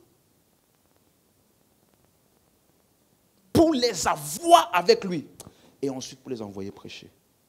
Donc c'est pour cela que, après sa résurrection maintenant, dans Matthieu 28, verset 19. Matthieu 28, 19, il dit ceci. Allez, faites de toutes les nations quoi? Des disciples. Donc, tout le monde suit? Faites de toutes les nations de quoi? Ok. Verset 20. Enseignez-leur à observer quoi? Tout ce que je vous ai prescrit. Donc maintenant on comprend. Tout s'explique, n'est-ce pas? Il les a pris avec lui. Il les a enseignés encore et encore, encore et encore. Il les a enseignés tous les jours. Il les a réprimandés. Il les a appris à prier. Il les a appris à faire ceci. Tout ce qu'il a fait là.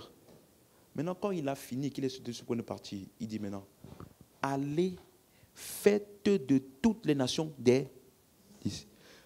Comment on fait les disciples là? Enseignez-leur à observer quoi? Tout ce que je vous ai prescrit. Donc, tout ce que je vous prescrivais là, que vous appreniez, c'était pour faire quoi après? Hein? Pour aller faire des... Donc, toute cette connaissance était un équipement qui devait être utilisé pour faire des... Non, dis-moi, laisse-moi. Tout ce que tu reçois et que tu ne peux pas regarder à gauche ou à droite, des personnes qui sont le résultat de ce que tu as connu, tu n'as pas vraiment connu.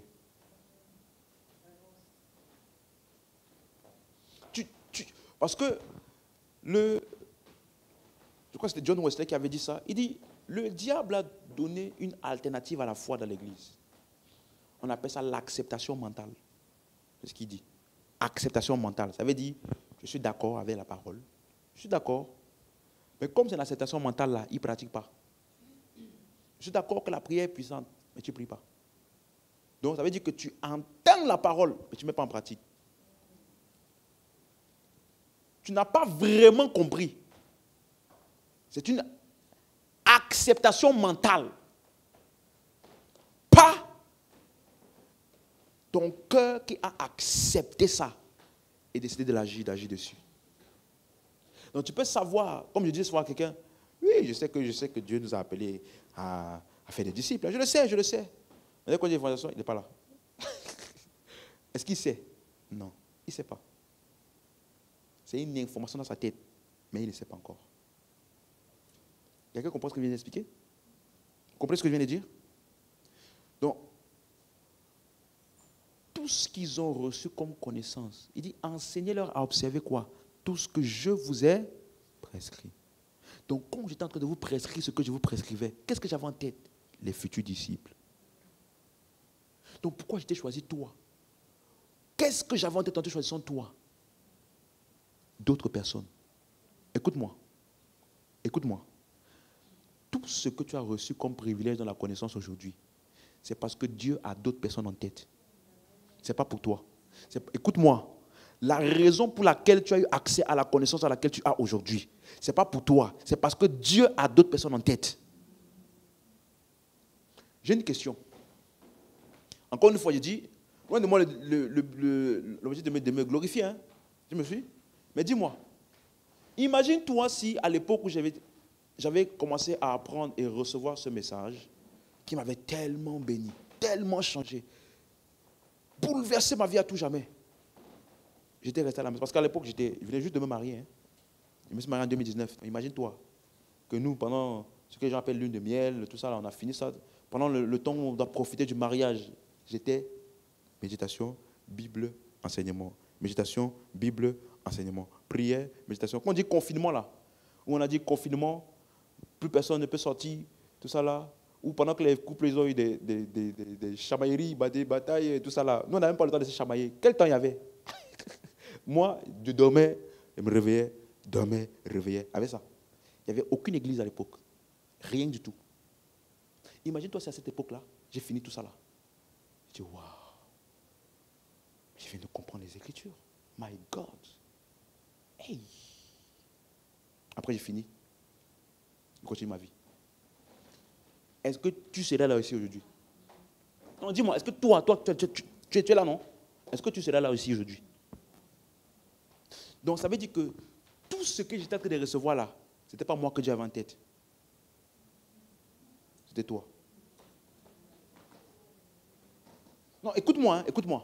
Tout ce, ça veut dire qu'à l'époque, il n'y avait ni MCR, ni rien. J'étais dans une autre église, dans laquelle j'ai même essayé de parler à certains jeunes là-bas. Après, finalement, ça a capoté, comme on dit. Mais suis-moi. Parce que j'étais dans une période, j'étais perdu dans ma foi. Mais totalement perdu. J'avais tout ce que naturellement les gens appelleraient succès. Mariage, famille, bon travail, tout ce que tu peux. Mais j'avais un tellement comme moi, je me suis dit, mais qu'est-ce qui m'arrive? Je me rappelle même une fois, tellement que je ne savais pas quoi faire, je me suis dit, c'est peut-être la période où Jésus doit m'apparaître. Jésus doit m'apparaître, parce que là, Jésus doit m'apparaître. J'avais pris des jours de jeûne, prière. J'enchaînais ça, semaine après semaine. Une fois même, j'ai dit, on est rentré de l'église un vendredi, j'ai dit à ma femme, je suis vraiment désolé. Hein. C'est pour ça que, frère, tu dois respecter ma femme. Hein. Tu ne sais pas ce qu'elle a vécu. Non, j'ai dit, c'est toi. Tu ne sais pas ce qu'elle a vécu. Imagine-toi, on rentre de l'église, comme, bon, pas aujourd'hui, mais tu vois les vendredis là, on finit à 21h, on rentre à la maison, je ne sais pas comment t'expliquer. Il y avait quelque chose qui n'allait pas, je ne sais pas quoi. Du coup, je me dit, bon, je suis désolé. Hein. À l'époque, on était dans un 2 pièces. Donc, il y avait salon, chambre. J'ai dit, comme c'est dans la chambre qu'il y a tes habits, prends tous tes habits de vendredi, samedi, dimanche. Tu sors avec. J'ai fermé la porte à clé. Tout vendredi, samedi, vendredi soir, samedi matin, samedi toute la journée, dimanche toute la journée. Dimanche, je n'étais même pas là à l'église. Samedi, toute la journée. Je dis, tu rouvres cette porte-là, lundi, parce que je devais aller travailler. J'ai prié comme ça, rien, frère.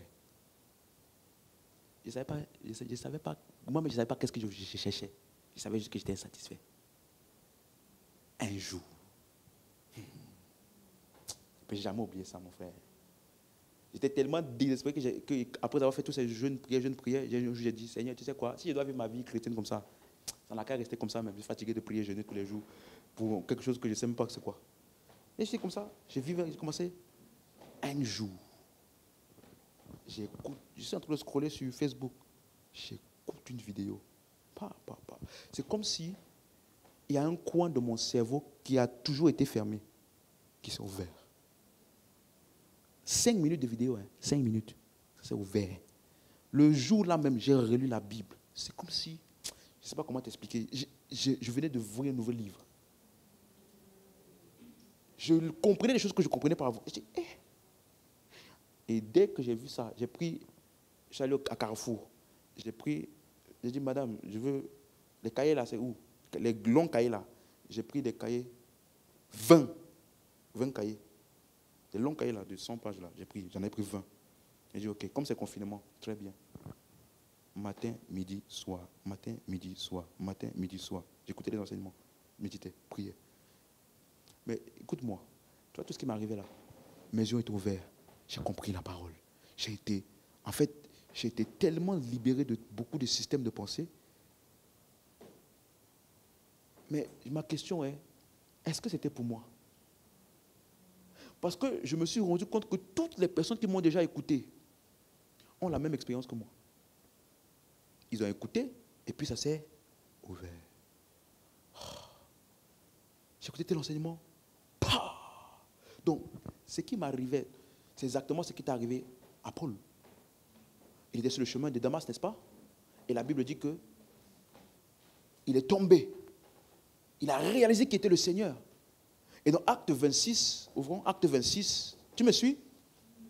Acte 26, à partir du verset 16. Acte 26, verset 16. Il dit, mais lève-toi, tiens-toi sur tes pieds, car je te suis apparu pour t'établir ministre et témoin des choses que tu as vues et de celles pour lesquelles je t'apparaîtrai. Verset 17. Je t'ai choisi du milieu de ce peuple et du milieu des païens vers qui je t'envoie. Verset 18. Afin que tu fasses quoi? Afin que tu fasses quoi? Mais n'oublie pas que lui-même, ses yeux avaient été ouverts plus tôt. Donc lui, ses yeux sont ouverts à la révélation, pas pour lui. Pas pour lui. Quelqu'un comprend maintenant? Pour que désormais, il aille pour faire quoi? Ouvrir les yeux des autres. Pourquoi est-ce que tu as reçu la révélation? Pour que par toi, d'autres puissent avoir les yeux ouverts. Donc, le privilège que tu as eu de la connaissance n'est pas pour toi. Quand Dieu t'a ouvert les yeux, c'est parce qu'il avait quelqu'un d'autre en tête. Beaucoup d'autres personnes en tête. Donc, dis à ton voisin, est-ce que tu sais qu'il y a d'autres personnes qui attendent?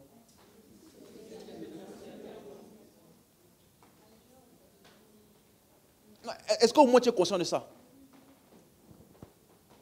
Il y a d'autres personnes qui attendent. Et si tu ne commences pas à t'orienter dans cette direction-là, tu vas stagner ici. Parce que le but pour lequel tu as reçu ça n'est pas pour que tu restes ici, t'assois tous les jours, tous les dimanches, tous les vendredis, semaine après semaine, cellule après cellule, tu écoutes les messages, tu dis Amen, tu rentres chez toi. Si tu n'as personne, tu n'as pas commencé à libérer, partager et avoir des personnes qui vont transmettre, à qui tu vas transmettre ce que tu apprends, tu vas stagner ici. Je te dis. Tu me suis? Donc, Paul il a reçu la révélation pour que d'autres personnes puissent recevoir par lui. Donc, tu vas voir que dans la vie de Paul, il y a des gens qu'on appelle Timothée. Dans 1 Corinthiens chapitre 4, verset 16, Paul dit à l'église de Corinthe, soyez mes imitateurs. Il dit à l'église, soyez mes imitateurs, mais au lieu de partir, il ne part pas lui-même. Verset 17, il dit quoi? Il dit, c'est pour cela que je vous ai envoyé Timothée, mon enfant bien-aimé et fidèle serviteur dans le Seigneur. Il dit, il vous rappellera quelles sont mes voies en Christ et quelle est la manière par laquelle j'enseigne dans toutes les églises. Donc, Paul voulait que l'église de Corinthe soit ses imitateurs, n'est-ce pas? Mais au lieu de partir lui-même, il a envoyé qui? Timothée. Qu'est-ce que ça veut dire pour Timothée? Que Timothée était devenu quoi? Il était devenu un bon imitateur de Paul. Donc, moi, j'ai ma question. Tout ce que Paul a reçu, il y a maintenant des gens qui sont ses imitateurs partout. Même chose pour Jésus. Quand tu lis Acte 4, verset 13, on dit quand ils ont vu l'assurance avec laquelle Pierre et Jean parlaient, ils les reconnurent pour avoir été avec Jésus. Ça veut dire que quand on a regardé Pierre et Jean, on a dit ça là, ça c'est Jésus. C'est Jésus ici. Pas physiquement lui, mais on voit Jésus à travers eux. Donc ça veut dire que mes disciples vont me ressembler. Ils vont être mes imitateurs à travers le message qu'ils ont entendu de moi. Donc ma question, quand on regarde à gauche, à droite, en haut, en bas, combien d'imitateurs as-tu? C'est comme ça qu'on juge que tu es fidèle dans la connaissance que tu as reçue.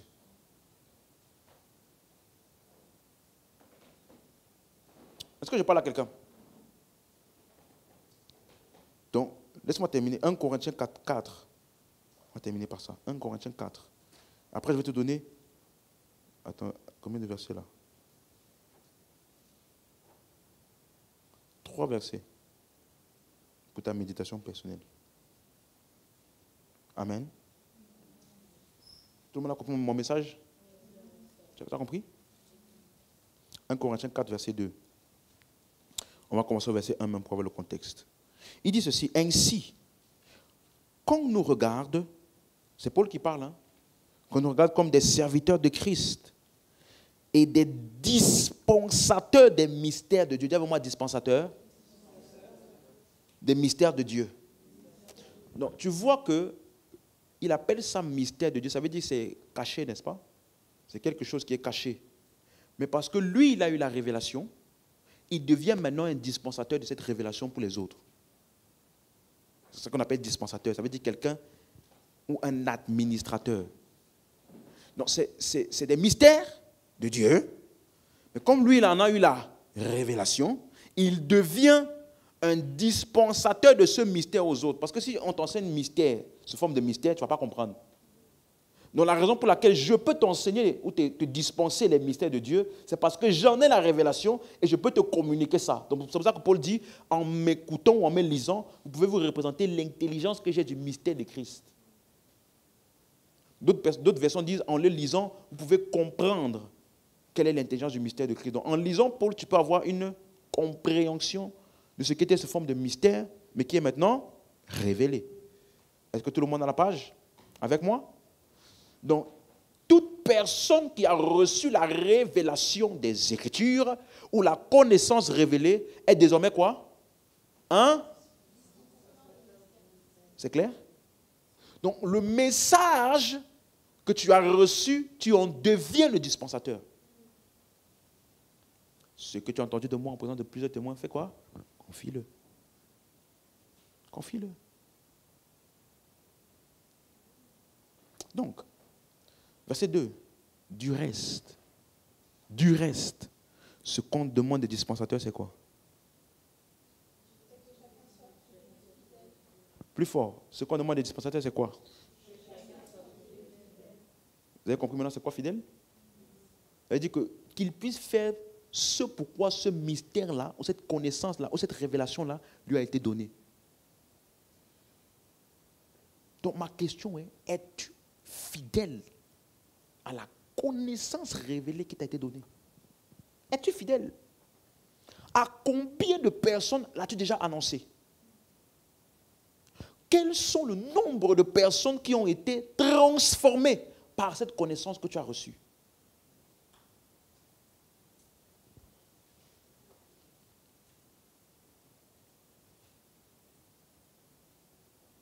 Parce que bien aimé, si tu ne le sais pas, il est possible.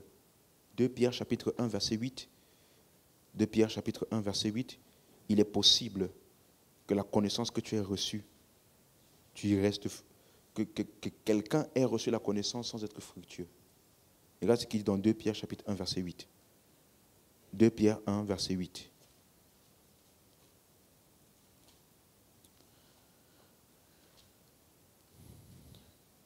Car si ces choses sont en vous, et ils sont avec quoi?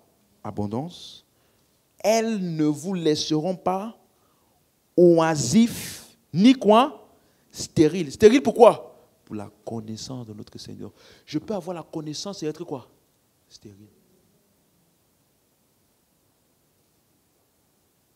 Refuse d'avoir la connaissance et d'être infructueux.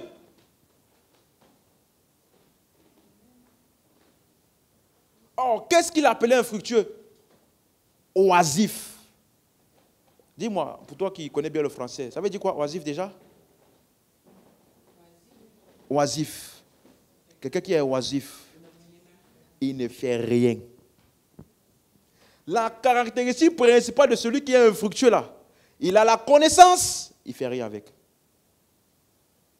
Rien, il est oisif. Maintenant, quel verset? Il va citer le verset. Verset dans les Écritures. Et tu peux tomber dans la catégorie de ce que Paul a appelé, dans 2 Timothée 3, 7. Il dit, ils apprennent toujours, mais ne pouvons pas arriver à la connaissance de la vérité. Parce qu'une connaissance que tu n'appliques pas, laisse-moi te dire, tu n'as pas vraiment connu.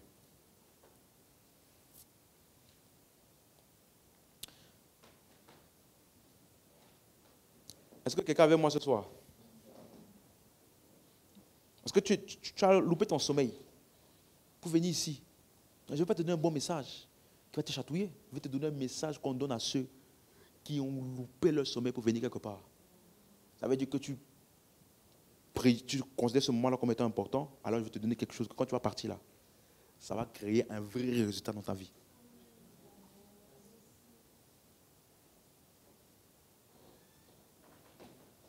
Alléluia. Donc, oisif, stérile pour la connaissance du Seigneur. Mais celui en qui ces choses ne sont point, il est aveugle. Il ne voit pas loin. Il a mis en oubli la purification de ses anciens péchés. C'est pourquoi. Maintenant, suis-moi. Si j'aimerais qu'on lise ça dans la version second 21 et la version semeur. Juste la fin du verset là, je vais dire ça après. C'est pourquoi, frères, appliquez-vous d'autant plus à affermir votre vocation et votre élection. Car en faisant cela, vous ne broncherez jamais. Affermir quoi? Votre vocation et votre élection. Bon, tu vois, ce sont des mots un peu, hein? Vocation, élection, bon. Ça veut dire quoi exactement? Version second 21. Quelqu'un a version second 21? Version second 21.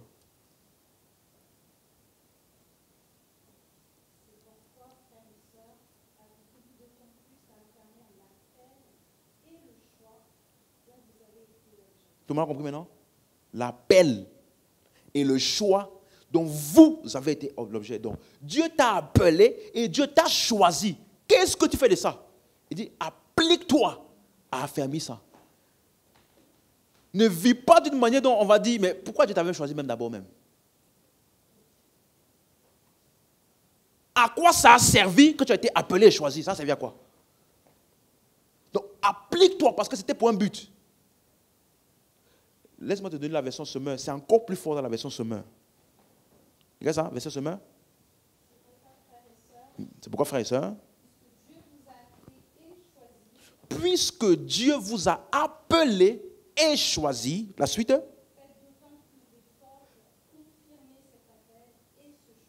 C'est semeur, ça? Je me suis trompé. Il y a un endroit où il dit redoubler d'efforts. Redoubler d'efforts pour éprouver.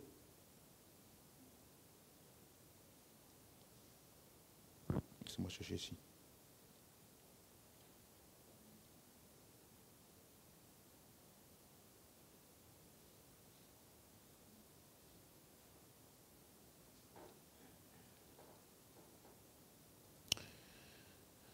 Alléluia.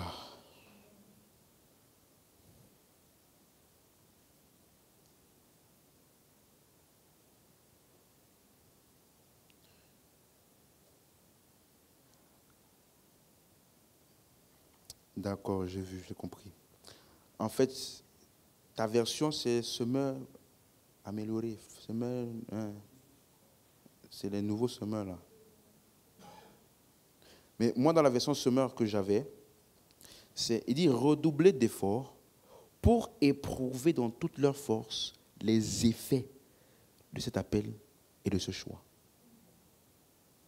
Ça veut dire, quels sont les effets que cela a produit? Le fait que tu as été appelé et le fait que tu as été choisi.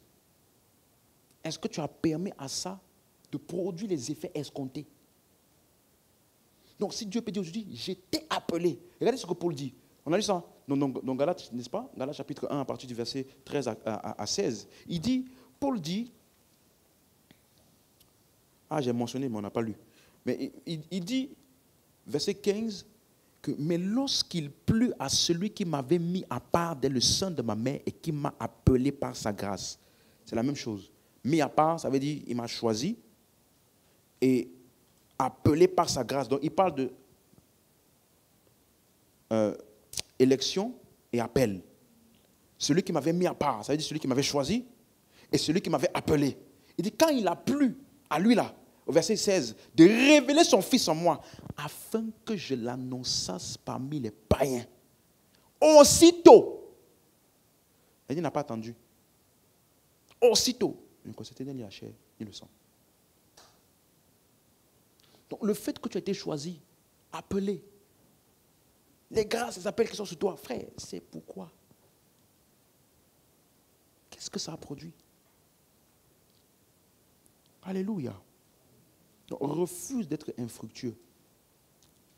Refuse. Colossiens chapitre 1, verset 9. Voilà le sujet de prière. Colossiens chapitre 1, verset 9.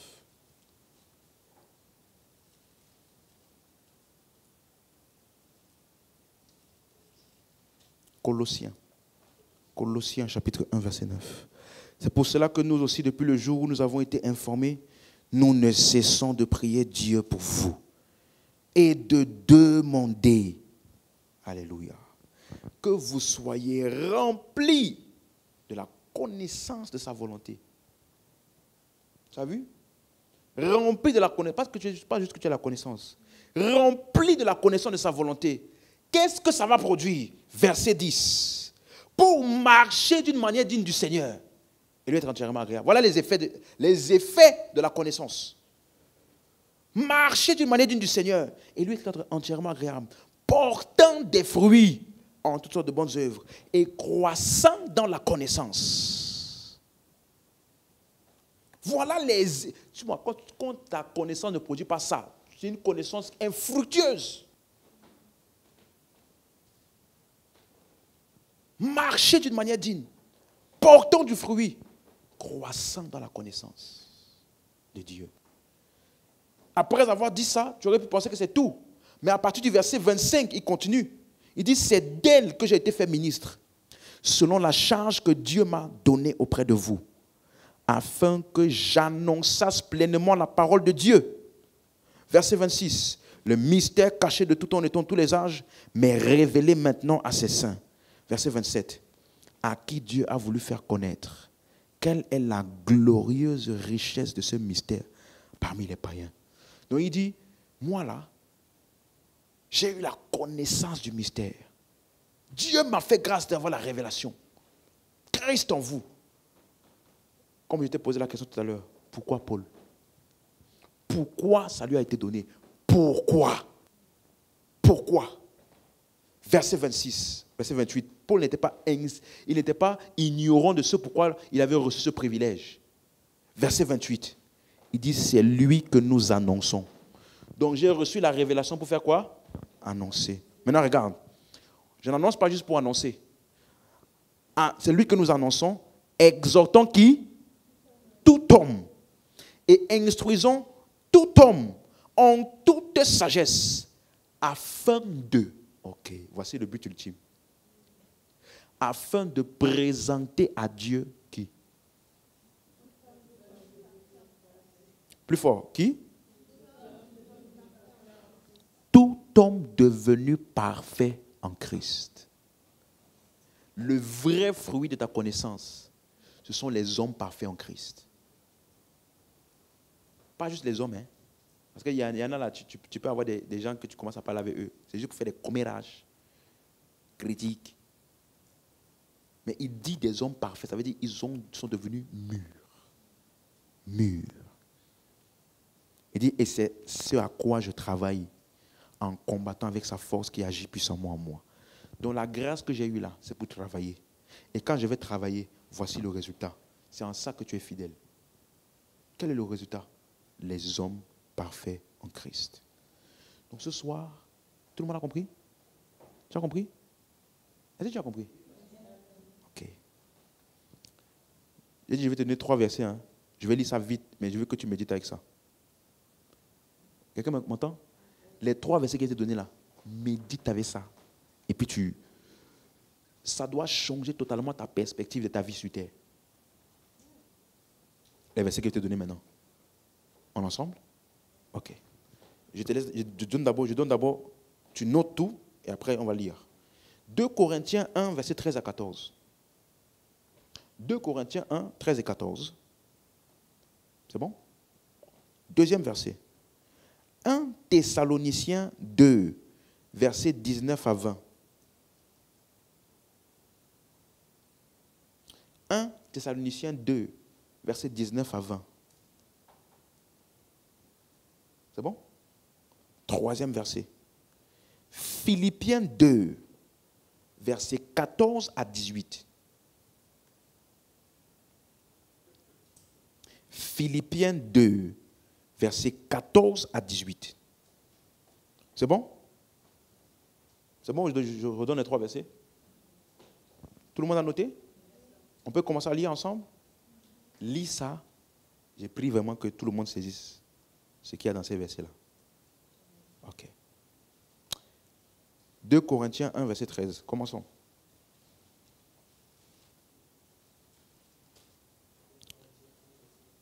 Il dit,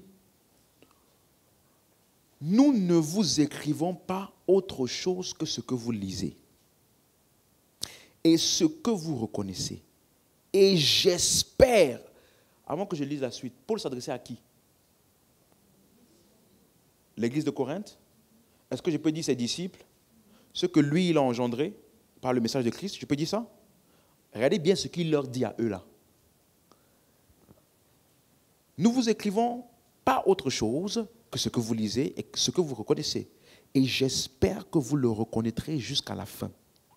Verset 14. Comme vous avez déjà reconnu en partie que nous sommes votre gloire, de même, voici mon emphase, vous serez aussi la nôtre quand? Quand? Au jour du Seigneur. Ça veut dire que le jour de l'avènement du Seigneur, ça sera quoi ta gloire? Non, réponds-moi comme quelqu'un qui a compris. Donc quand on dit que tu vois le Seigneur va revenir et puis chacun entre dans la joie de ton maître, frère, si tu es bredouille, tu auras une gloire bredouille.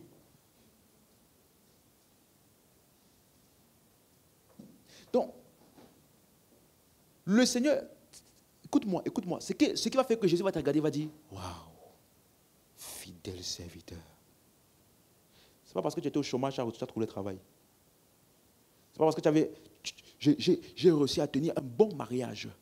Je suis resté fidèle à ma femme, on a eu des bons enfants, on a construit une maison, et puis tout était nickel. Il n'y a aucune gloire de Jésus dans ça. C'est important, hein?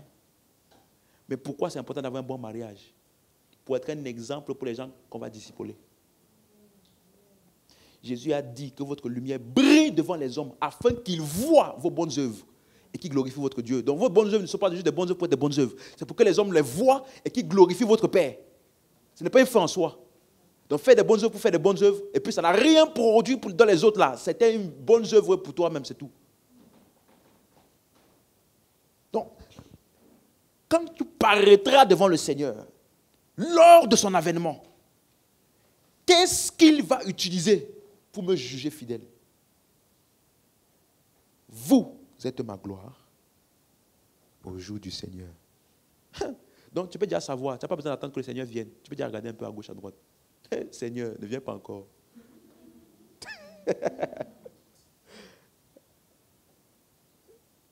Suis-moi. C'est pour ça qu'on dit que, hein, Paul dit, n'est-ce pas? Pierre, pardon, il dit, je dois vous rappeler les mêmes choses pour vous tenir en éveil. Parce qu'il y en a certains d'entre vous là. C'est une vérité quelque part derrière. Tu vis ta vie. Et puis, les choses de Dieu n'ont pas la place qu'elles sont censées avoir. Deuxième texte. Donc, suis-moi. Ta gloire en ce jour-là, c'est qui? Non, mais ce n'est pas les hommes, hein, frère. Non. Merci beaucoup. Il ne faut pas dire les hommes, parce que tous les hommes, chaque homme sera là-bas. Mais toi, ta gloire, quels sont tes disciples? Qui sont ceux qui ont été engendrés par toi, par ce message, cette connaissance que tu as? Ils sont où? Ils sont où? Tu vois, c'est pour ça que ça me fait rire. Les gens, par exemple, moi, ou il y a un autre. Non, mais j'ai aidé l'autre église. Hein. Je les ai aidés quand même. Je partais souvent prêcher là-bas pour eux. Mais ce ne sont pas tes brebis. Ce ne sont pas tes brebis. Non, ce n'est pas eux ta gloire. Tu as aidé le pasteur à avoir une meilleure gloire. Est-ce que tu me comprends? Ok. Deuxième texte, c'était quoi? Deuxième verset, c'était quoi? 1 Thessaloniciens 2, verset 19, c'est ça? Ok, c'est ça. Exactement ça. Suis-moi. 1 Thessaloniciens chapitre 2, verset 19. On peut lire? Tout le monde est ouvert?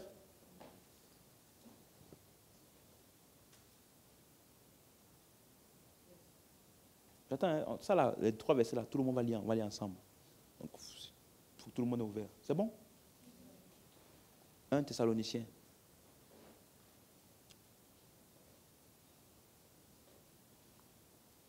C'est bon? Ouvre dans la Bible. Toi aussi, ouvre dans la Bible.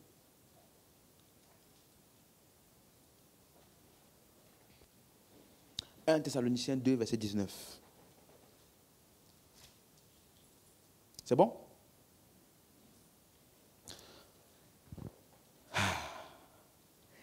Qui est en effet notre espérance ou notre... Attends, j'ai oublié encore. Paul parle à qui déjà? Quel croyant? De Thessalonique, n'est-ce pas? Ceux que lui, il a engendré. Donc, ses disciples de Thessalonique, je peux dire ça? Ok, regardez ce qu'il a dit.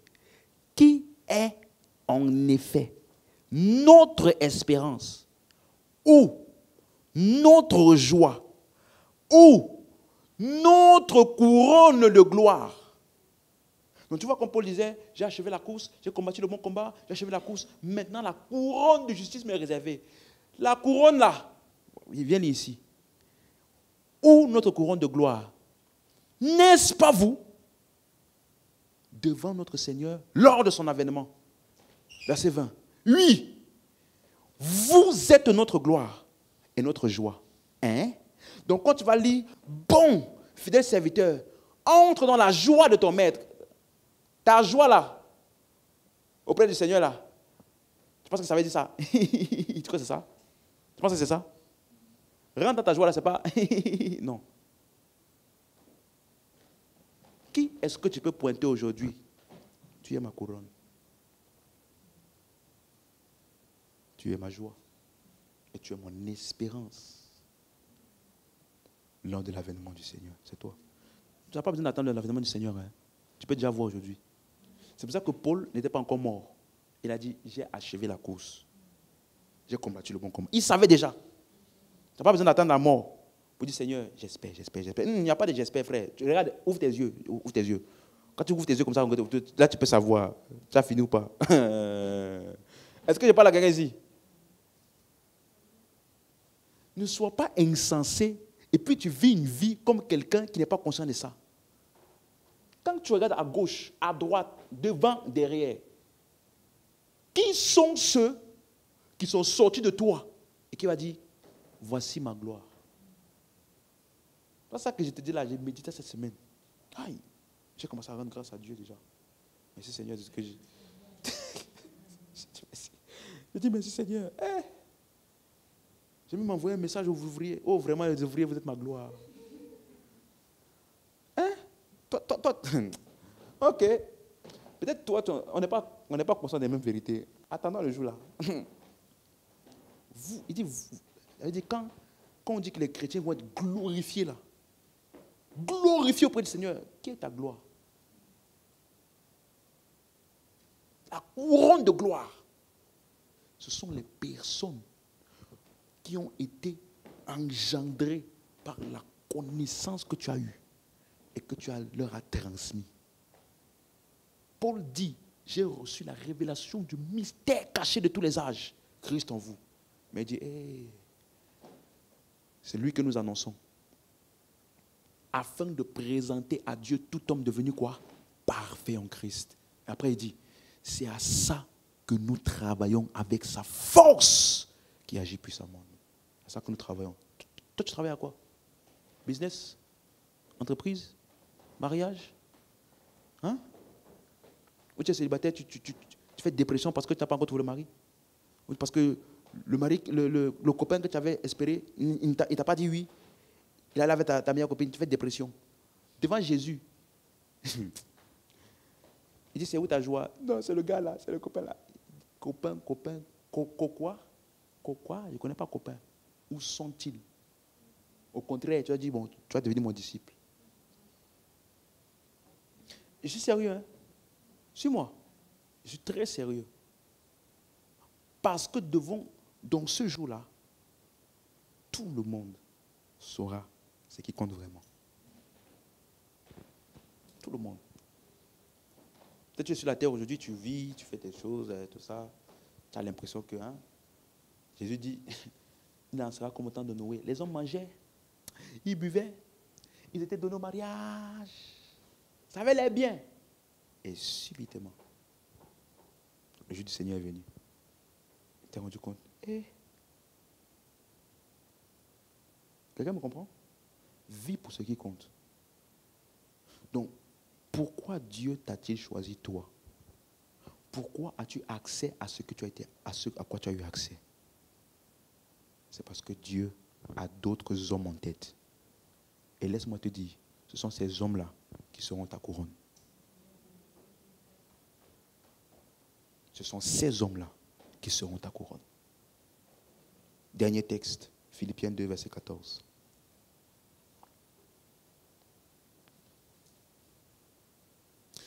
Donc, est-ce que tu es fidèle avec la connaissance que tu as reçue? Qu'est-ce que tu fais de cette connaissance?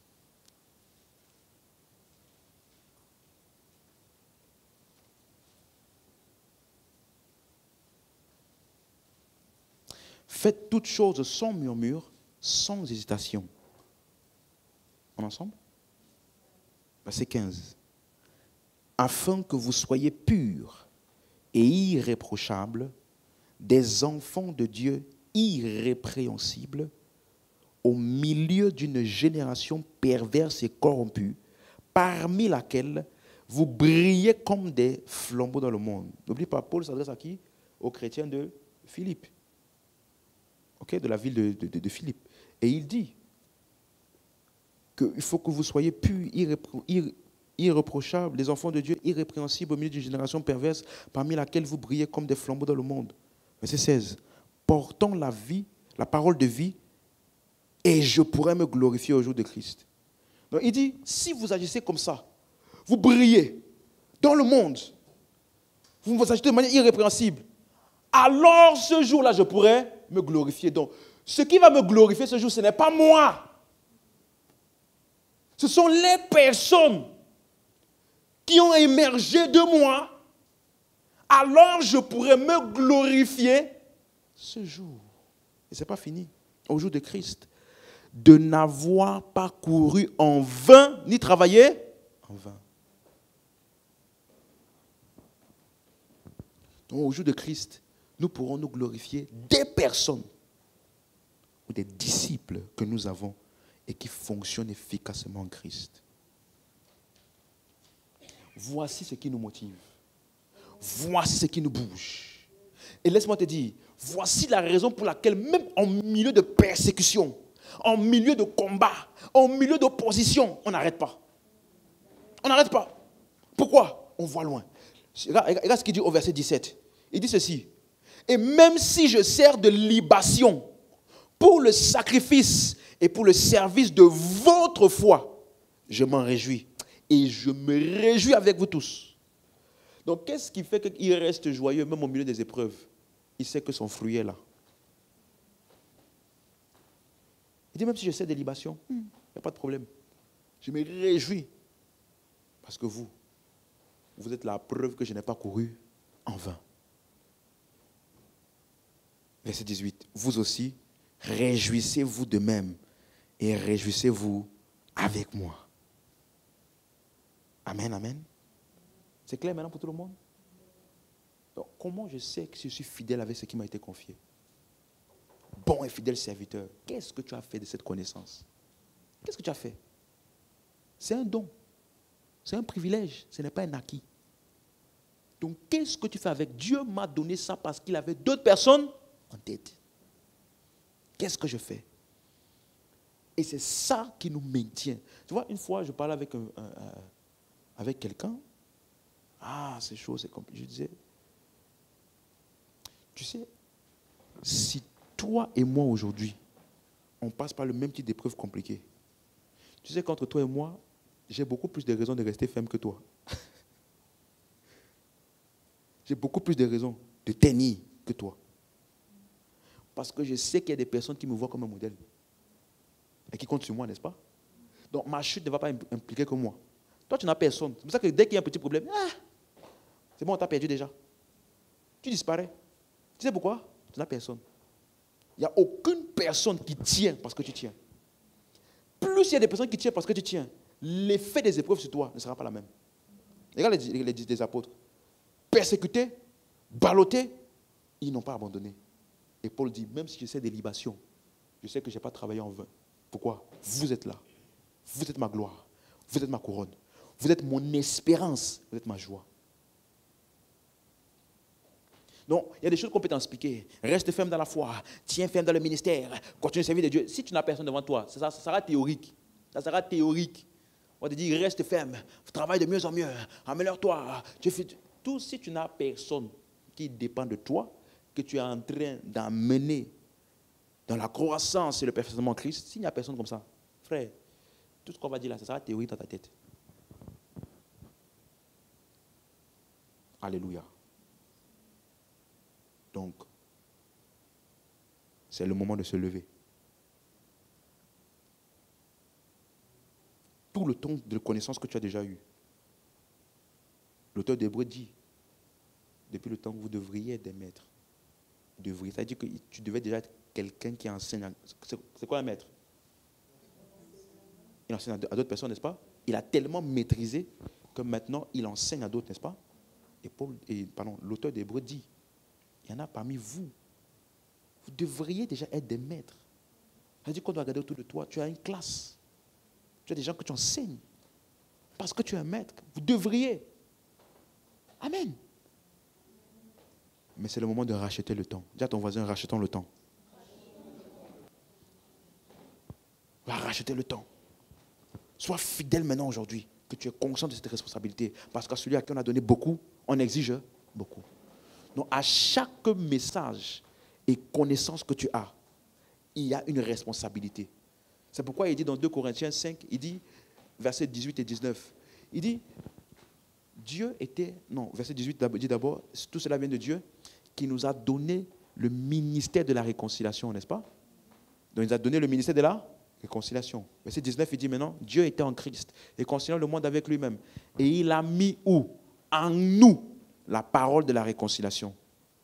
Tout le monde suit? Il a mis en nous quoi? La parole de la réconciliation. Verset 20. Nous faisons donc fonction d'ambassadeur pour Christ. Hein? Quand on dit donc là, ça veut dire quoi? Conséquence, n'est-ce pas? Donc il a mis en toi, verset 19, la parole de la réconciliation. Donc, tu deviens quoi? Ambassadeur. Donc, la parole là t'a été donnée pour faire de toi un ambassadeur. Oh, question, c'est quoi un ambassadeur? Représentant d'un pays, n'est-ce pas? Dans un autre. C'est lui qui donne les visas. C'est ça? Quand tu vas à l'ambassade, tu obtiens des visas pour obtenir l'entrée dans le pays, n'est-ce pas? Donc toi, tu es en Christ. Tu es du royaume des cieux et tu es sur la terre. Donc ça veut dire que tu es un délivreur de visas. Combien de personnes sont entrées dans le royaume par toi? Et le visa que nous donnons là, c'est la parole de la réconciliation. Donc combien de personnes ont gagné accès au royaume de Christ par toi, la parole de réconciliation qui a été implantée en toi? Combien sont-ils? Chaque message est une responsabilité. Dès que tu as eu la parole de réconciliation, tu deviens un ambassadeur. On ne t'a pas demandé ton avis, c'est un fait. Toute personne qui a reçu la réconciliation est devenue un ambassadeur. Maintenant, le point c'est, est-ce que tu es fidèle? On peut se lever.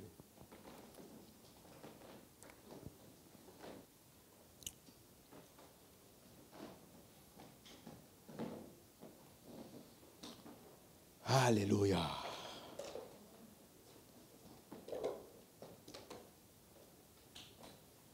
Gloire à Dieu. Est-ce que tout le monde a saisi ce que j'ai enseigné ce